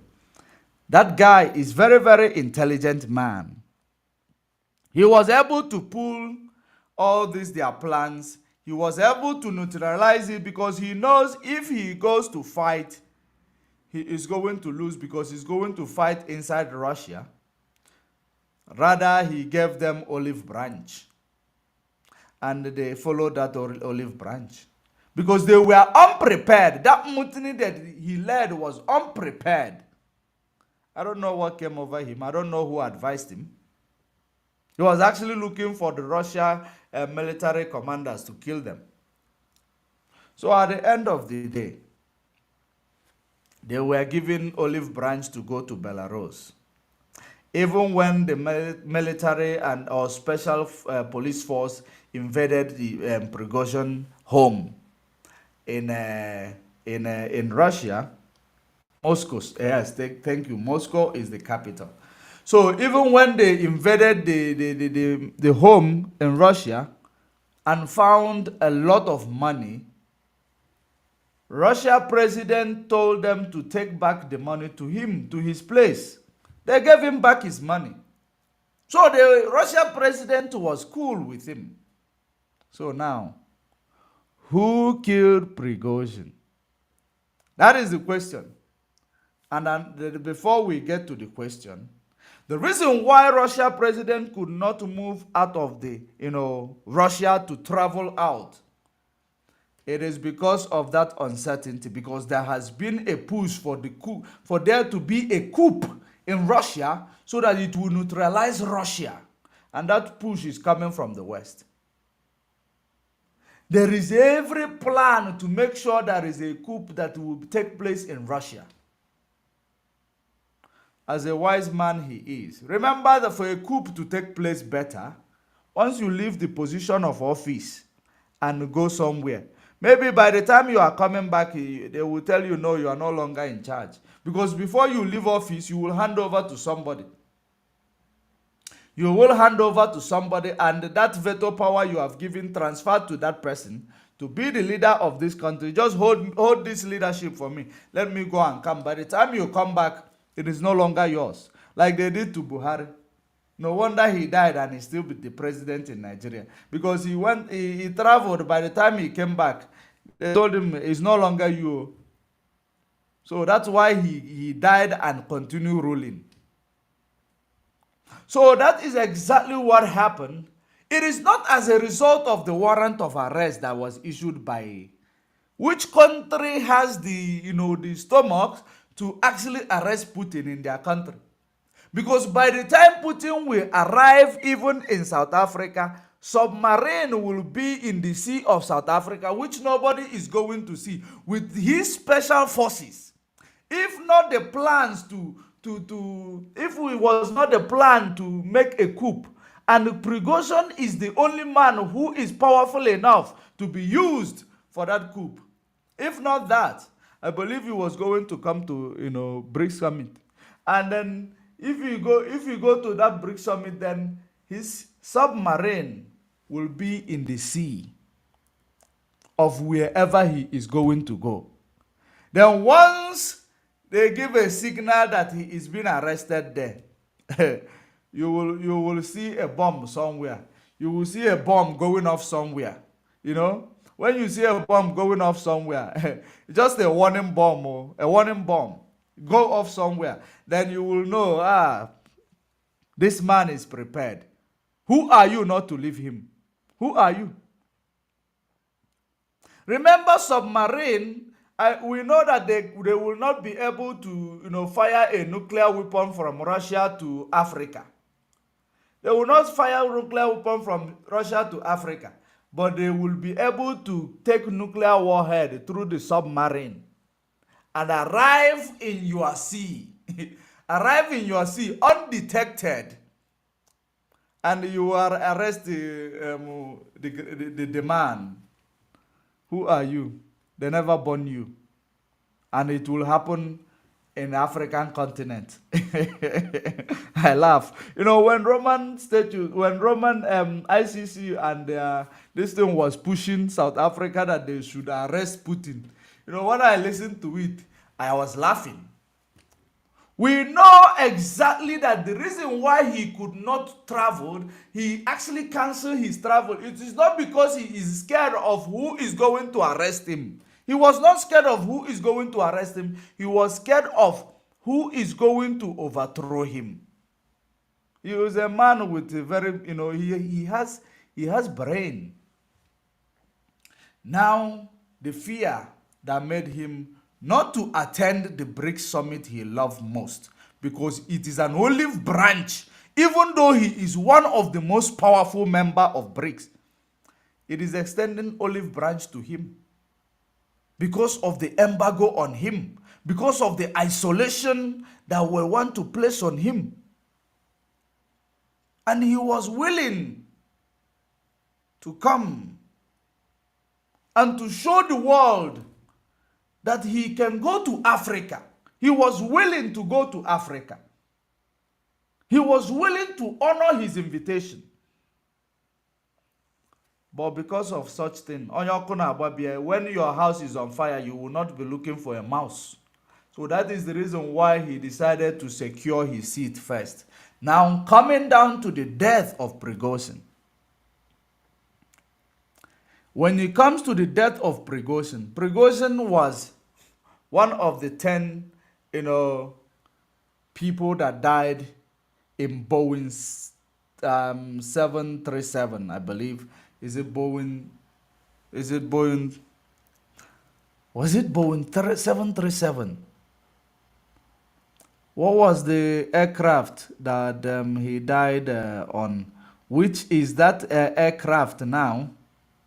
There was an investigation that was conducted, which is blamed on. There is a blame going on right now. Let me find out which aircraft was that. Let me find out which aircraft was that.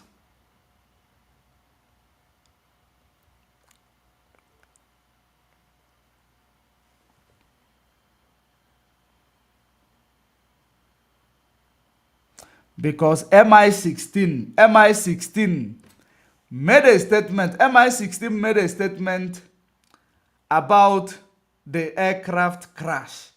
MI16, I'm going to actually bring you the statement of the MI16. And then we know that Putin made a speech today as well. He made a speech with regards to, the crash. And I'm going to read Putin's speech before we go to MI16. Let me just go ahead and read Putin's speech, but I don't have enough time. Maybe I will find the airplane there. Putin described Prigozhin as a man who made serious mistakes.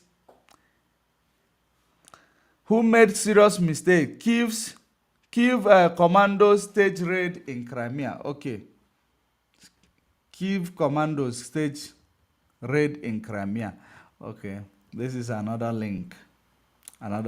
Vladimir Putin offered word of appreciation in the past tense for Yevgeny Prigozhin, confirming that the leader of the Wagner mercenary group died in a plane crash.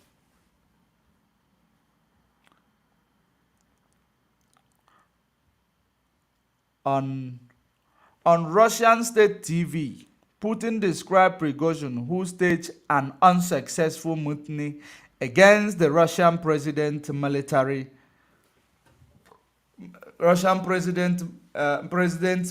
leadership, as a talented businessman and a man with a complicated faith who made serious mistakes in life.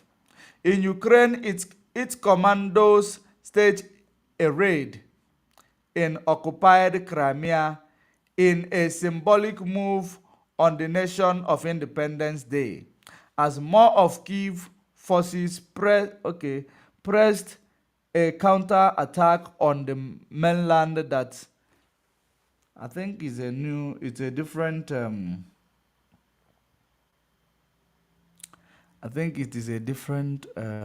link. Putin bolsters power base after Prigozhin dies in jet crash. The plane crash that killed Prigozhin restores Putin's reputation as Russia's unchallengeable leader for many of the country's elite. Did you hear that? Even as the cause of the disaster may never be fully established. The mercenary leader demise removes a man who had who had quoted impunity after leading the mutiny that threatened the Russian president's grip on power. His elimination is a strong stabilizing factor for Putin's regime because it shows that anyone challenging him comes to a bad end. According to four According to four people close to the authorities, who asked not to be identified because the matter was sensitive.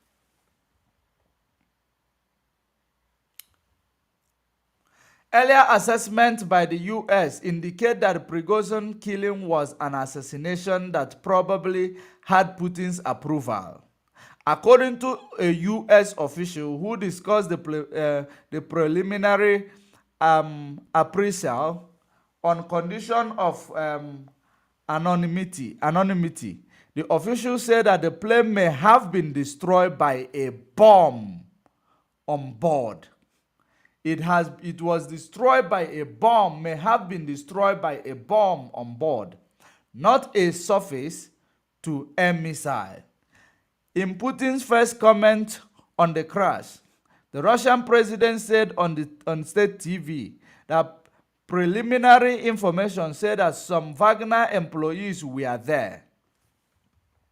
Expressing condolences and referring to Prigozhin in the past tense, he described a talented businessman and a man with a complicated fate who made serious mistakes in life. Many in the Russia elite had been shocked that Putin failed to immediately punish Prigozhin after the June rebellion that he would denounce as treason. The crash that killed all 10 people on board the private jet traveling from Moscow to St. Petersburg on Wednesday took place exactly 2 months after the uprising.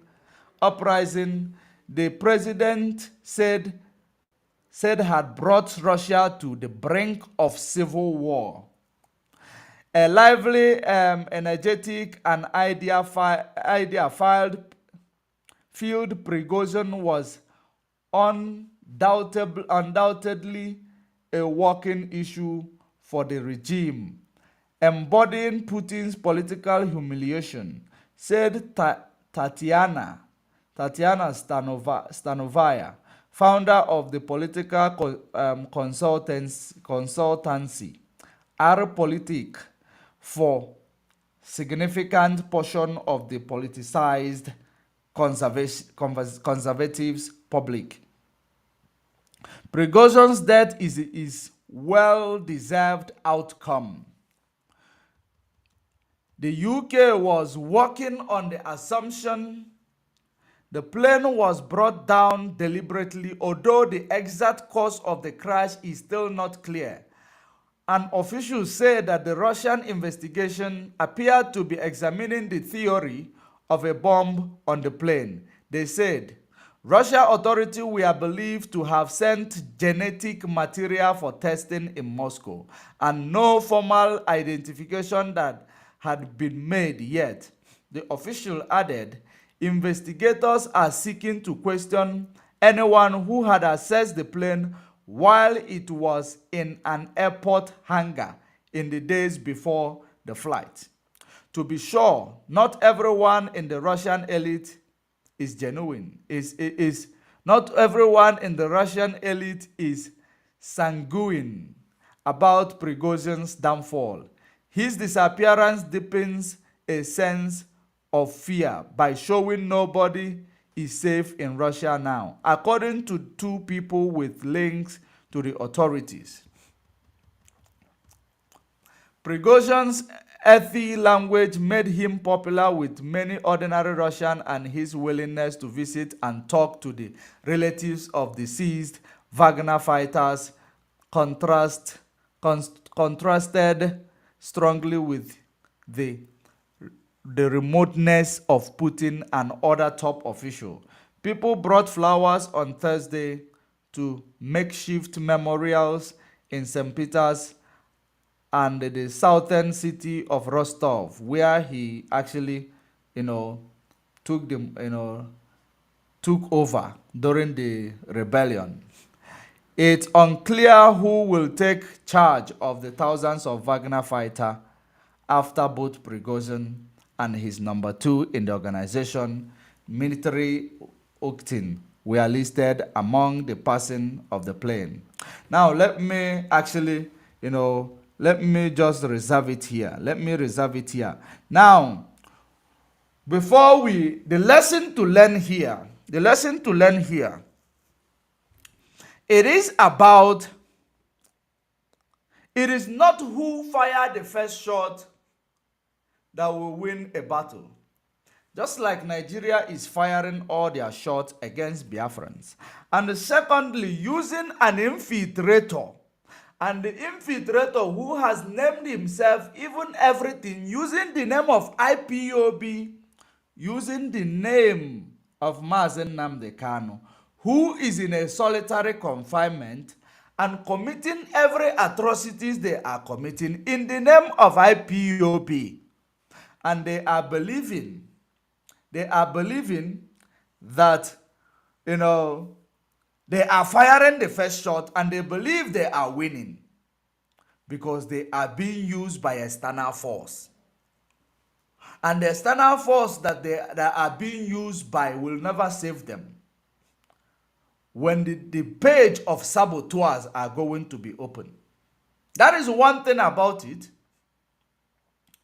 Had it been that this man who is so affluent, who has his influence, did not make such mistakes, I believe he will still be alive. It might not even be Putin that orchestrated the plan. It can be the enemy of Putin who orchestrated the plan. So that it will be that it is Putin. There is a two different, it's a two side of coin here. If it is Putin, it means that he is a man with a lot of wisdom, who knows how to handle his saboteurs and infiltrators. And we will learn from such wisdom, because we will handle our infiltrators and saboteurs in that manner, because that is the best way to handle them. Because if you look at it, Putin made this man whom he is. He gave him a free pass to everything. This guy is exploiting Africa in many ways by being a military mercenary. He has oil wells in Africa, in other places. So why is he going to try to bite the hand that made him a great man? If you look at who gave Simon Ekpa the influence that he's using today, it was the Mazen Nnamdi Kanu's interview. They will always bite the hands that made them whom they are. So it has come to that, that time where, many of us does not understand the reason why Mazen Nnamdi Kanu will not come out to call the name of Simon Ekpa, or to, we know that there has been many misemotions within this, shenanigan. Because Mazen Nnamdi Kanu will not mention his name. We know the lawyers who has been working with him. The lawyers are working with him and ill-advising Mazen Nnamdi Kanu in such a way that Mazen Nnamdi Kanu, because he's not outside, that's why they had to align with his siblings. They will be bringing it as a legal, in a legal, fraternity, as people who are into legal fraternity. These things, it will work on your favor this way, it will work on your favor that way. Why don't you keep quiet? Don't talk about it. Don't call his name. It is going to do this. Misinformation. Then they will now be buying, the time, and be coming to tell the infiltrator, this is, do what you are doing, do it this way, and he's in your approval, so that they will also have influence to go and use that to exploit politicians. So there is it is something that is, it is difficult for people to uncover or to decode exactly the game that they are playing, because there is somebody who is manipulating somebody who lack information, and they are now manipulating him, embedding it within the legal framework or within the situation that is at hand. They will use it to manipulate the particular situation. That is the reason why so many people, because there is somebody, so many people believe that there is something that is going to come out of these things the filtrators are doing. There is nothing. And if you understand, Mazen Nnamdi Kanu is a very wise man. And the reason why I brought up this is for you to understand that it is for you to understand that it is not the day that you actually, do make a mistake, or will I call it a mistake, or make a mess, that is the day you are going to be corrected. You will be corrected later. And that is the type of initiative we are going to adopt. We will not tolerate infiltrators and betrayers, because that's what causes in-house war. That is what destroys a country. That is what destroys organization. Infiltration, factionalism. And that is where that is where they are playing this game, successfully. Once they are able to infiltrate you, use an insider to mess you up, you are gone. Believe you me, if IPOB was not formidable enough, this what the infiltrator came to do was to destroy, to kill, and to steal. That's exactly what they came to do. But many people still believe that Mazen Nnamdi Kanu is somehow, because people like Ejimako confuse them so much.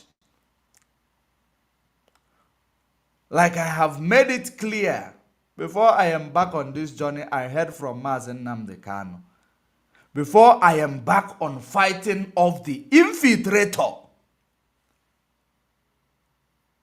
the most important thing is that whoever that want to use the opportunity, or politician who will come and tell you they will go to Finland, forget those politicians. They will go to Finland to go. It is part of the game that is being played. I will go to Finland, I will go and meet this person. It is part of the game that is being played. So many people will take it as, this person, there is a special message that is going to deliver in Finland. It is part of the game. What we are actually engaging is intelligent, game of intelligence. That is what is being played now, not game of emotion.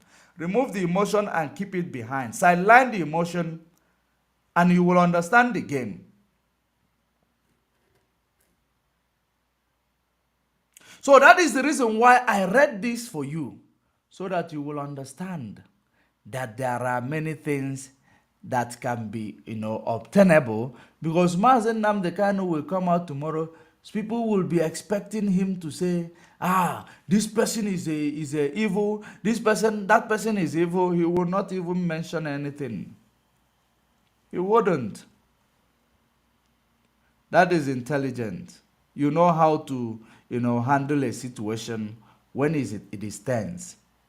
You know how to make, act like, you are okay with a particular situation when it is going to destroy something, when you react.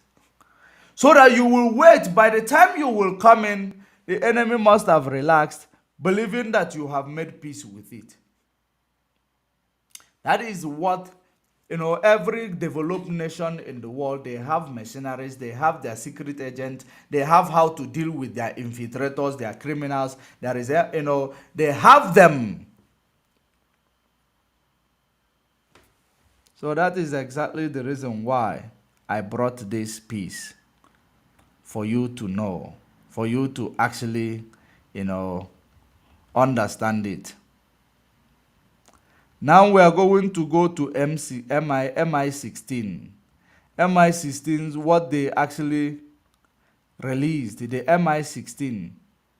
I am going to be kicked out right now, so I'm going to try to connect immediately while because my time, my 2 hours is over, and we are going to have one more topic, and before we call it a day, because I need to treat that topic that I left, which is the UK Prime Minister to Nigeria, the UK Defense, not Prime Minister, the UK Defense Minister to Nigeria. What is that? To have some meeting with ECOWAS bloc, ECOWAS here. So before we go there, let me read this thing from the what coming out from MI16. Prigozhin plane may have been brought down by a device on board, former MI16 boss said. Former MI16 boss said. Former MI16 chief John Sewas suggested a bomb could have been on board Prigozhin's plane. Several theories exist as to how the plane crashed, killing all those on board. Have you now seen that most of the plane crash that crashes all over the place, it is mostly as a result of somebody setting it up, because these things are exposing many things. These things that is happening is exposing many things. MI16 is a secret agent from Britain. Is a British secret agent. That is MI16. So if they will be telling you that this plane, because if you look at how this plane was brought down, the plane was brought down, if you remember the Addis Ababa, I don't know how many of you who remember how Addis Ababa's plane to, was it Ethiopian airline from Addis Ababa to, or is it going to Addis Ababa? How that plane went up to more than around was it 2,000 feet or 20,000 feet, and it came down. It came down with the nose. The plane came down like this with the nose, straight to the ground, and blows to flame, and it busted into flame. That is exactly what happened to this plane. Because when things are happening, it actually, it brings about nostalgia. Nostalgia that it takes you to the memory lane. When you are actually getting exposed to how intelligent is actually, how they work, it takes you to the memory lane so that you will understand things that happened in the past and things that happen now. How do you judge them? That is how you become an intelligent analyst. For you to understand the things that happened in the past and contextualize it to the things that is happening now. The plane of Prigozhin went up around 21,000 feet. Let me check if I am correct. Let me see if I am correct.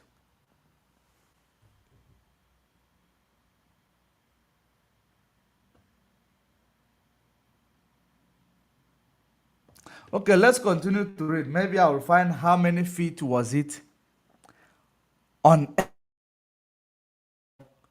it nose landed.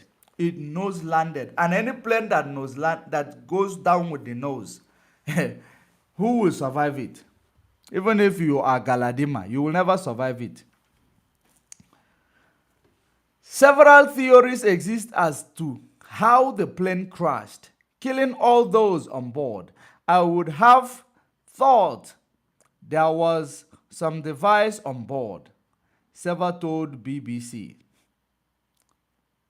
Get the inside scoop on today's biggest story in business. Okay, not this one. This is another link.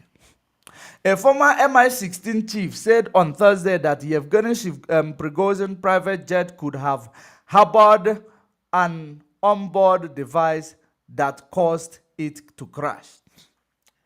And at some point, they actually were questioning Brazil about the plane. At some point, they questioned Brazil about the plane, but well, that is a topic for another day. Prigozhin, the leader of the Wagner group, is presumed dead after being named among the 10 people on the plane list of passengers. Russia's Civil Aviation Authority said that none survived the crash on Wednesday, northwest of Moscow. Many questions remain about how the Embraer 135 plummeted from the sky that day, and several theories exist as to who may have been behind it. So, if the plane crashed like that, they are saying who may have been behind it. Who may have been behind it?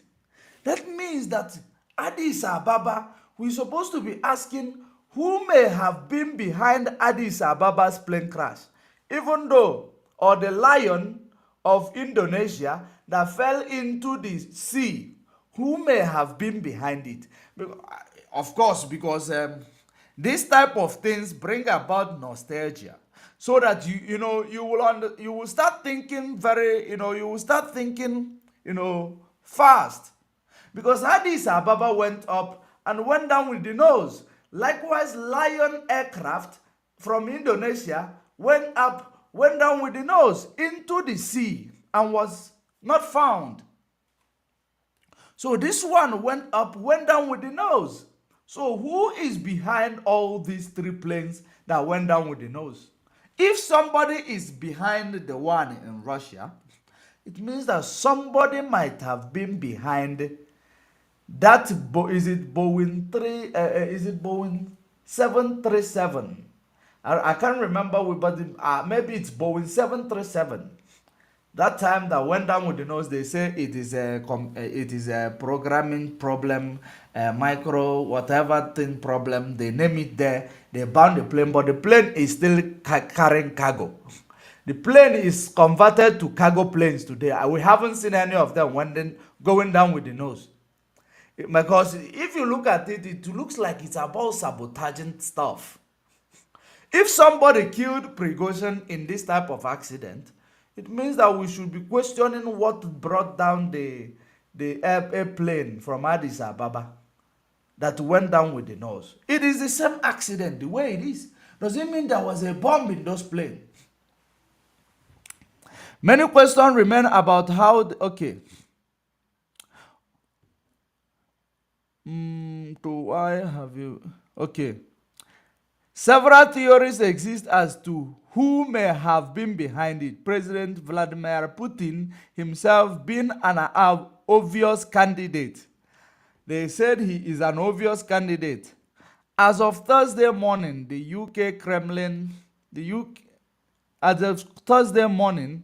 Kremlin and the Russian Defense Ministry were silent about the incident. UK defense source told BBC that Russia Domestic Intelligence Agency, the FSB, was most likely to have carried it out. But exactly how is an open question. Exactly how is an open question. Speaking about it on BBC radios today, former MI16 chief John Sewa suggested a device on board could have been the culprit. Traces of an air defense missile. One of the theories being floated would be detectable through satellite means. Sewa said current MI16 officials may have that information, though not former ones like him. He continued, but this was. I'm not an expert on these things, but I would have thought there was some device on board that brought the plane down suddenly and killed all those on board. That means if a former MI-16, because these things, this type of analysis, when it is taking place, we're supposed to be actually taking in intelligent report from it so that we will know how to analyze futuristic events if need be. Now, when you look at it, so there is a device that you can put in a plane, control it from the ground, and that place falls down with the nose. It is ironic. Very, very ironic. It is very, very ironic. I am not regretting the reason why I followed this news. I am not regretting it. Because we are going to have a nation called Biafra. We will know these things. And we will study deeper into it. He continued, but it looks as though this was. I am not an expert in these things, but I would have thought there was some device on board that brought the plane down suddenly. Sewers didn't specify the device he was referring to, but an obvious candidate would be on board explosive. Former air crash investigator Anthony Brickhouse told insiders Azmi Harun that a crash plane bears multiple clues that can help point to the cause of the demise. Investigators began trawling the site for clues on Thursday.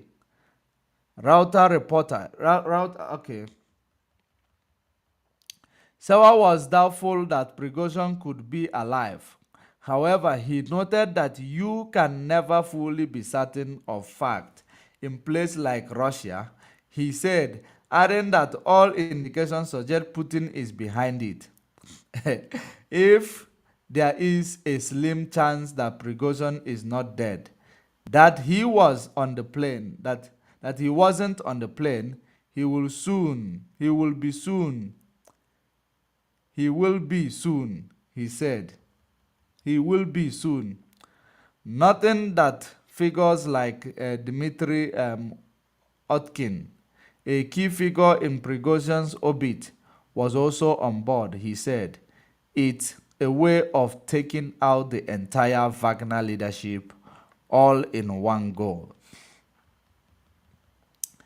That is from former MI-16 leader. MI-16 leader, secret intelligence.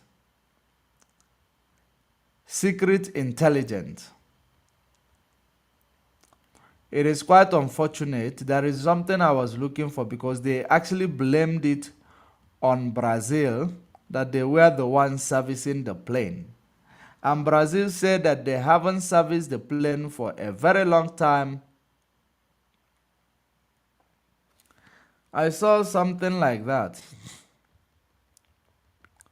For a very long time. So I am not I don't want to emphasize on that until I find where I save such information. So, but that is actually the way where I am going to leave this piece. At least we have learned something, that plane can be brought down. And we have learned something, if indeed Putin has a hand in it. We have learned something how intelligent people handle their infiltrators. That's what we have learned as well. So, Now let us go to this the main important subject here. The main important subject here, which is about the UK Defense Minister going to Nigeria. UK Defense Minister going to Nigeria. And UK Defense Minister going to Nigeria,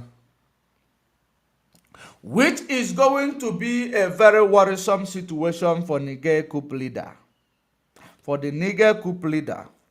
Because remember that Tinubu is placed in the position of power for a very, very important reason that is actually going to be beneficial to the unipolar world. And that is what, let us find the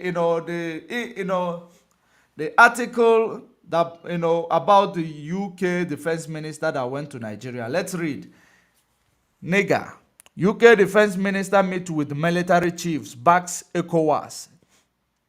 James Happier said on UK support ECOWAS in calling for peaceful restoration of constitutional order and the democracy in Niger Republic. That is always, these are military people. Now let me analyze this thing very well in a manner that you will understand it. These are military personnel. UK defense minister is a defense minister of military personnel. Now, the military is calling for, they are gathering with other military chiefs that is within the ECOWAS bloc. Now calling for a peaceful resolution in restoring the democracy in Niger Republic. Have you ever seen military gathering and restoring something peacefully? Have you ever seen it? They should go and write this article to people who are who are actually, who don't know what or not these conscious African people. They will write such articles to, because we have never seen military restoring peace anywhere or solving a problem. If I borrow from Commander Malema, he said that military have never restored or solved any problem or bring any peace anywhere. That's what he said. Now, the United Kingdom Minister of State for Armed Forces, James Happier, MP, has met with top defense leader and military chiefs in Nigeria to deepen defense cooperation between both countries and discuss the situation in Niger Republic. To discuss a deep situation in Niger Republic. This is very, very worrisome because these people, they will never come when it is something that is going to favor any African countries. They will never appear, they will never say anything. But as long as it is something that will talk about democracy, promotion of this particular type of democracy that you are practicing in Africa, you will see them present in that regard. Why? Why? How can a nation that their GDP is around $500 per capita, around $500 per capita, that the UK suddenly care about whether they have democracy or not? We know what is the the catch there. We know exactly the reason why they are pushing for this thing that they are pushing in West African region, and the same reason why they had to make sure they place this guy Tinubu, and this is where he is going to repay the favor that they have done to him, because when he went to Chatham House first, he was the first man to appear in Chatham House among all the political aspirants in Nigeria. He was the first to appear in Chatham House. And you'll be wondering, why is it that whenever you want to have an election in Nigeria, there will be a Chatham House? People will visit Chatham House first. as a result of people who are controlled by Britain. And if you want to know, you know. If you don't want to know, you don't want to know, because you are a blind man who is promoting British country called Nigeria. British controlled enclave called Nigeria. So you are the man, you person, actually being happy that you are being controlled through one person by this nation who colonized you. Are we still on colonial era? These are questions you will ask yourself before you accept to say one Nigeria. Let's continue. During his visit, Hiapei met top brass on Wednesday within the Nigerian Ministry of Defense, as well as the Chief Defense Staff, General Christopher Musa, and the Chief of Army Staff, Lieutenant General Taoreed Lagbaja.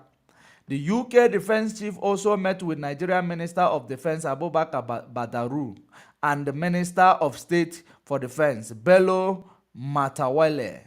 He also met with the President of Economic Community of West Africa State ECOWAS Commission, ECOWAS Commission, Omar Touare, and he reiterated the UK's support for ECOWAS' ongoing diplomatic effort to ensure a peaceful return to democracy in Niger Republic. Peaceful call, but you are meeting military to talk about peace. You are not meeting head of states. You are meeting military to talk about peace. Military chiefs to talk about peace. Military chiefs, military in Nigeria that does not have cool, that go to Biafra land, where there is just they hear that there is a problem there, they go there, they start shooting anybody they see, they burn houses. These are the people that are going to bring peace in Niger Republic. We know, and we are watching. Let us continue. They should stop deceiving us. We are not stupid. He also met with the president of ECOWAS Community of West Africa, Commission, Omar Touare, and the diplomatic effort to ensure peaceful return to democracy in Niger Republic. Hayapi said, I am delighted to return to Nigeria for the third time in 3 years. Why would you not be happy to return to where you people are getting your oil and the gas for free? Where you people are exploiting and controlled? Why wouldn't you be happy to see where you people place under your spell? Why wouldn't you be happy to return there? The UK and Nigeria Armed Forces have a long-standing partnership through which we continue to tackle violent extremism and other security threats in West Africa and the Gulf of Guinea. The UK supports ECOWAS in calling for the peaceful restoration of constitutional order and democracy in Niger, and we will work with both ECOWAS and our partners across West Africa to support them in that aim. He said that is telling them that we will work with you to supply you every military material you want. That is exactly what I'm seeing here. In my own perspective, because when you read, you formulate your own perspective. In my own perspective, that is what I am seeing, that they are telling them they will supply them anything they need just to make sure they bring back the man who answered to them, that they used through him to control the rest of the nation, including the oil pipeline, the gas pipeline that is passing through their nation. And this gas is not just gas, natural gas, methane is in that pipeline that passed through their land. Let's continue. And the uranium exploration.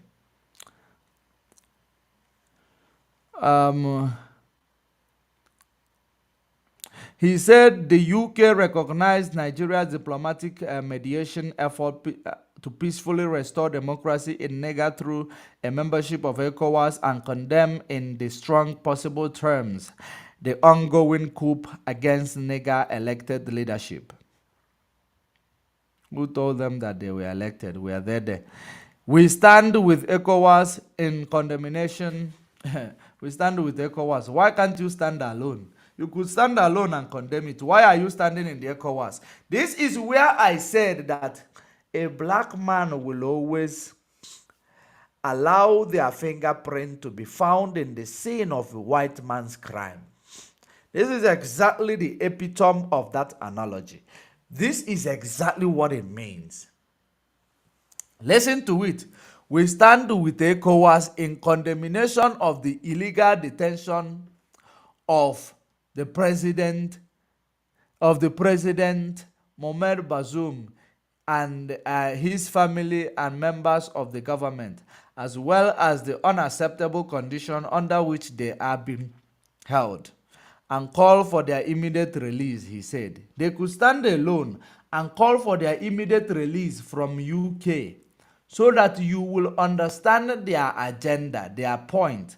It is not about we stand with. When they tell you we stand with the ECOWAS, it means that the ECOWAS is going to leave their fingerprint in the crime that they have orchestrated. The same way that Nigeria left their fingerprint in the crime that Britain orchestrated by killing more than 3.5 million women and children, and they believe that today Nigeria will be fruitful after killing more than 3.5 million women and children, non-combatant in hunger and starvation, through food barricading. Which war crime is worse than that? And you believe that after committing this crime that Nigeria will grow together and everybody will accept everything is all right, when there is nothing all right. Now, Britain stood with Nigeria the same way they are now standing with ECOWAS. And we know when they stand Nigeria they stood with Nigeria and they made sure they supply them everything they used to kill our people. Make sure they supply every initiative that was established to kill our people. So that is exactly what they are standing with them, with ECOWAS. It's all about standing. Without telling you what type of standing they are standing with you. Because that's what the type of statement they will always make. A layman will never understand what it means. We understand it because we have been there before. Our parents were there before. The story was told to us. And we will never forget. We will never forget. More than 3.5 million women and children died. In an event like this, we stand with Nigeria. The same way they are standing with ECOWAS. And we are watching ECOWAS.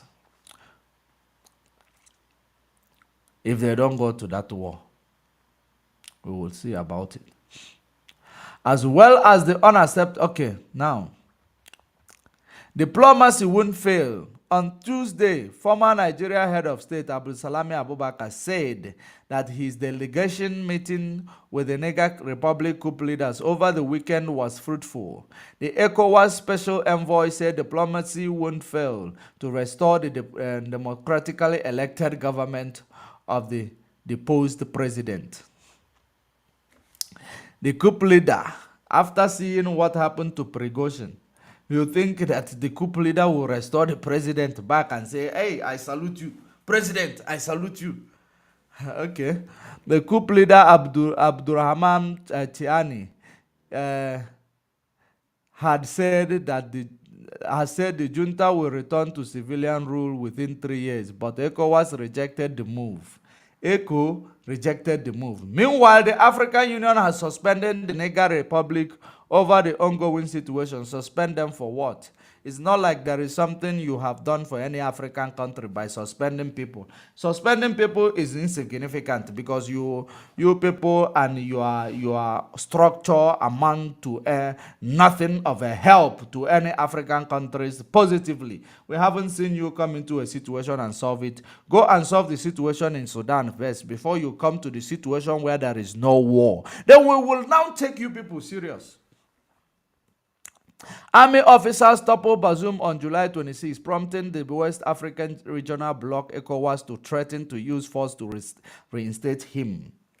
ECOWAS agreed to activate a standby force as a last resort to restore democracy in Niger. How can a standby force, army, restore a democracy? Military going to restore democracy? Is it possible? Stop fooling yourself, people. It has said it is ready to act, even as it continues to pursue hope for a diplomatic solution. The coup has heightened international worries over the Sahel, which faces growing jihadist insurgency linked to Al-Qaeda and Islamic State group. Niger is the fourth nation in West Africa since 2020 to suffer coup. Following Burkina Faso, Guinea, and Mali, the juntas in Burkina Faso and Mali have said that any military intervention in the neighborhood would be considered a declaration of war against their own country. The coup is the fifth in Niger's history since the impoverished, landlocked state gained independence from the France in 1960. They call it impoverished, landlocked place. But landlocked, you are exploring their resources, using it to go and develop a place that is not landlocked, that you are exploiting the only thing they have that they will use to survive as a impoverished landlocked place. You are exploiting it, and yet you have the audacity to call them impoverished and landlocked. That is evil and wickedness. It is evil and wickedness in the highest order. And the next thing, you place a sanction on them, blocking any food supply. Remember, this is what they did to Biafra. Blocking every food supply because Britain is involved. That is the reason why they advised Tinubu to place an embargo on them, blocking every food supply. You see the trucks that are stuck on the road, there is no food supply coming in. Because it is the same. This is the... If you go through because when, like I said this thing, that when we actually read this type of things, it brings nostalgia. Because if you look at when there was a war, if you remember what is called Anglo War, these people are good at killing civilians. These people are good at killing children. In Anglo War, they also killed children and civilians. If you remember Anglo War, I don't know if I pronounce it correctly. Is it Anglo War? Anglo War. Yes. Maybe you will be able to make a research about it. You will know better than me. They are good at killing innocent people. So that is exactly the reason why they have placed this embargo on this Niger Republic food supply, so that they will start dying of malnutrition and hunger, since they are landlocked. It is very, very evil. Now let us continue.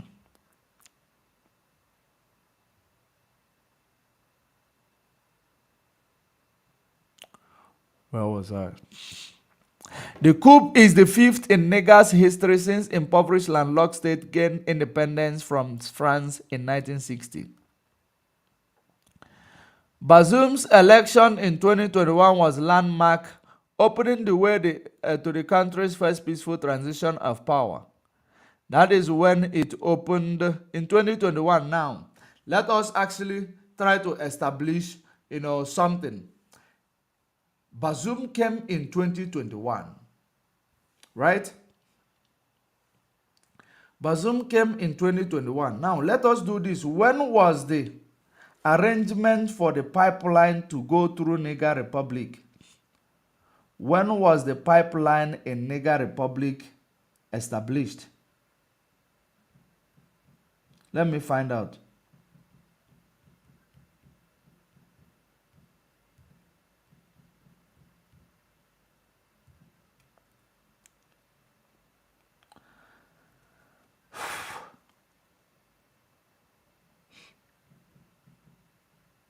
Remember that pipeline was established after the Nord Stream.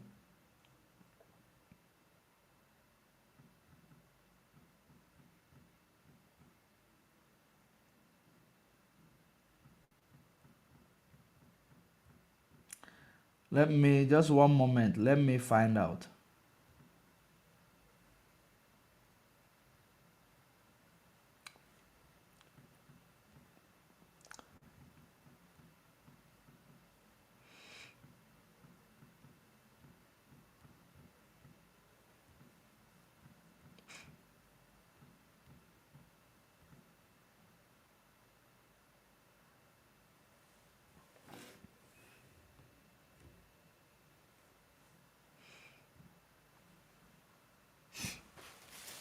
One moment.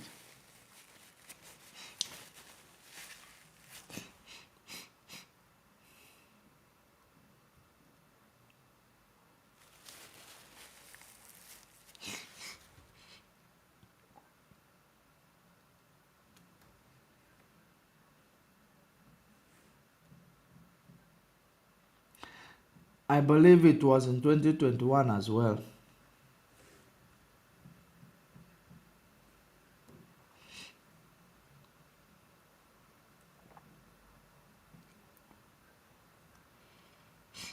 Or in 2022. It was in 2022. It was in 2022. The talks was ramped up in 2022 after the Nord Stream pipeline was blown. So that is exactly in 2022 was when they facilitated that pipeline installation to Europe. And then and they spent $13 billion for that project. $13 billion for that project. So now, that is exactly the real reason why they are going to be pushing to make sure that they use ECOWAS, the land of blacks, to go and fight another land of blacks, just like they used them to fight against Biafra in 1967. But maybe this one they are going to go will pay them back for what they did to Biafra. It will. And if they don't fight that war, they are cowards. It will pay them back. All of them that was involved in that massacre, in that they wanted to wipe us away from this, from the planet.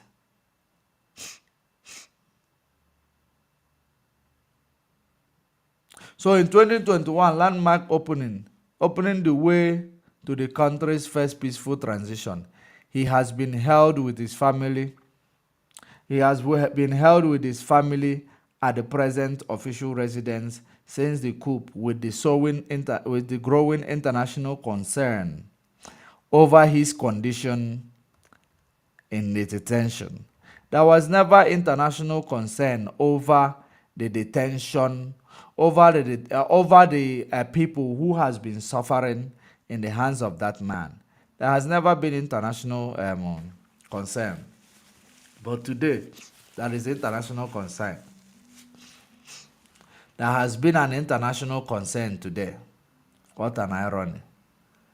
Oh, people will not see their downfall until they walk into it.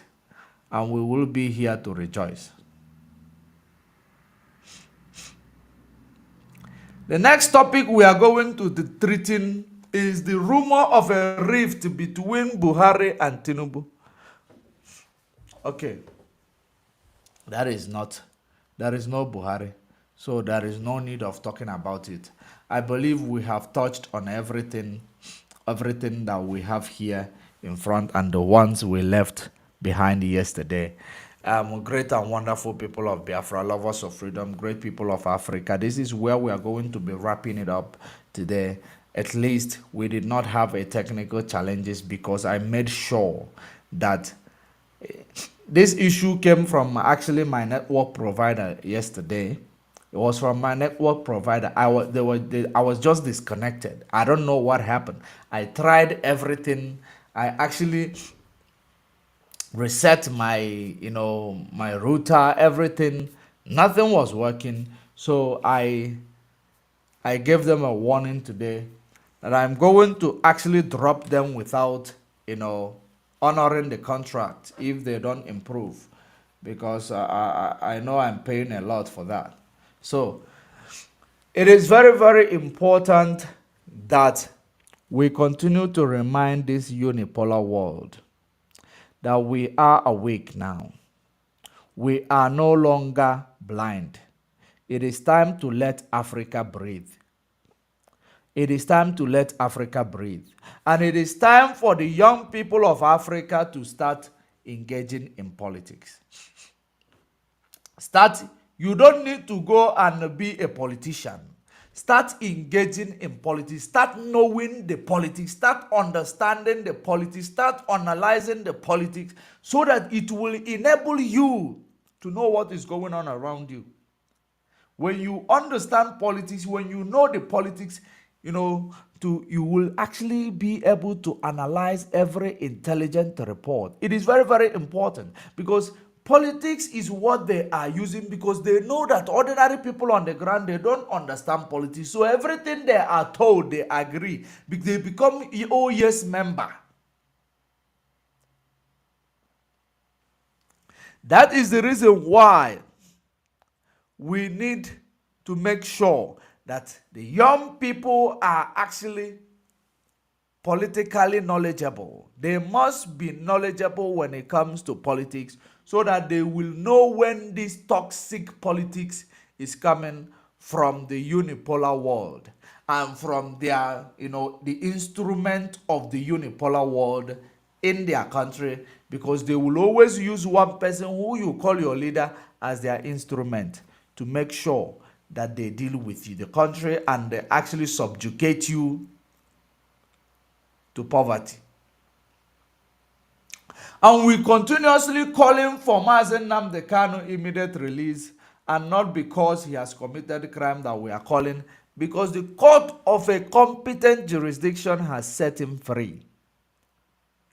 Except if the court, because if the court set him free and they cannot adhere to the order of the court, what exactly is this thing they called, what do they call it? Is it election tribunal? Election tribunal will come even if a verdict is given against the incumbent government. Do you think he's going to hear it? Do you think he's going to come down? When just this one of Mazen Nnamdi Kanu, none of you call for him to be, for the court or order to be adhered to. If you are not calling for the court order to adhere to, you people who call yourself obedient, do you think that the same court will give a verdict against an incumbent government, and the incumbent government would say, I surrender? Or he will start singing, I surrender, I surrender. You think he will do that? No, he will not. Because they have undermined the court, and you did not do anything about it. They will undermine it again, and you will not do anything about it. And that is exactly the same, that is exactly how you will understand that there is no arm of government in Nigeria that is working. So there is nothing for ordinary people in Nigeria. And you will never grow. Economically, you will never grow. Infrastructure, you will never grow. There is nothing that will make you to grow, because you will never grow. It is a curse that was given to you as a nation by signing that colonial treaty with Britain, allowing them to bring different people together and call them one nation. People that does not have like minds. Because if you had like minds, I know that you will come to terms that no, we have what it takes to grow a nation before this agitation will be born. Learning from the mistake of the past agitation, but none of you couldn't do it, because it will never happen. It is not possible. Any tribe that goes in there will represent their pocket. Maybe they represent their village, not the whole tribe. For you to see how evil these people are. When they go there, they represent their own village and their pocket, maybe. But not the whole tribe. Any other tribe goes there, they represent their pocket, they represent their own village or their own, tribe.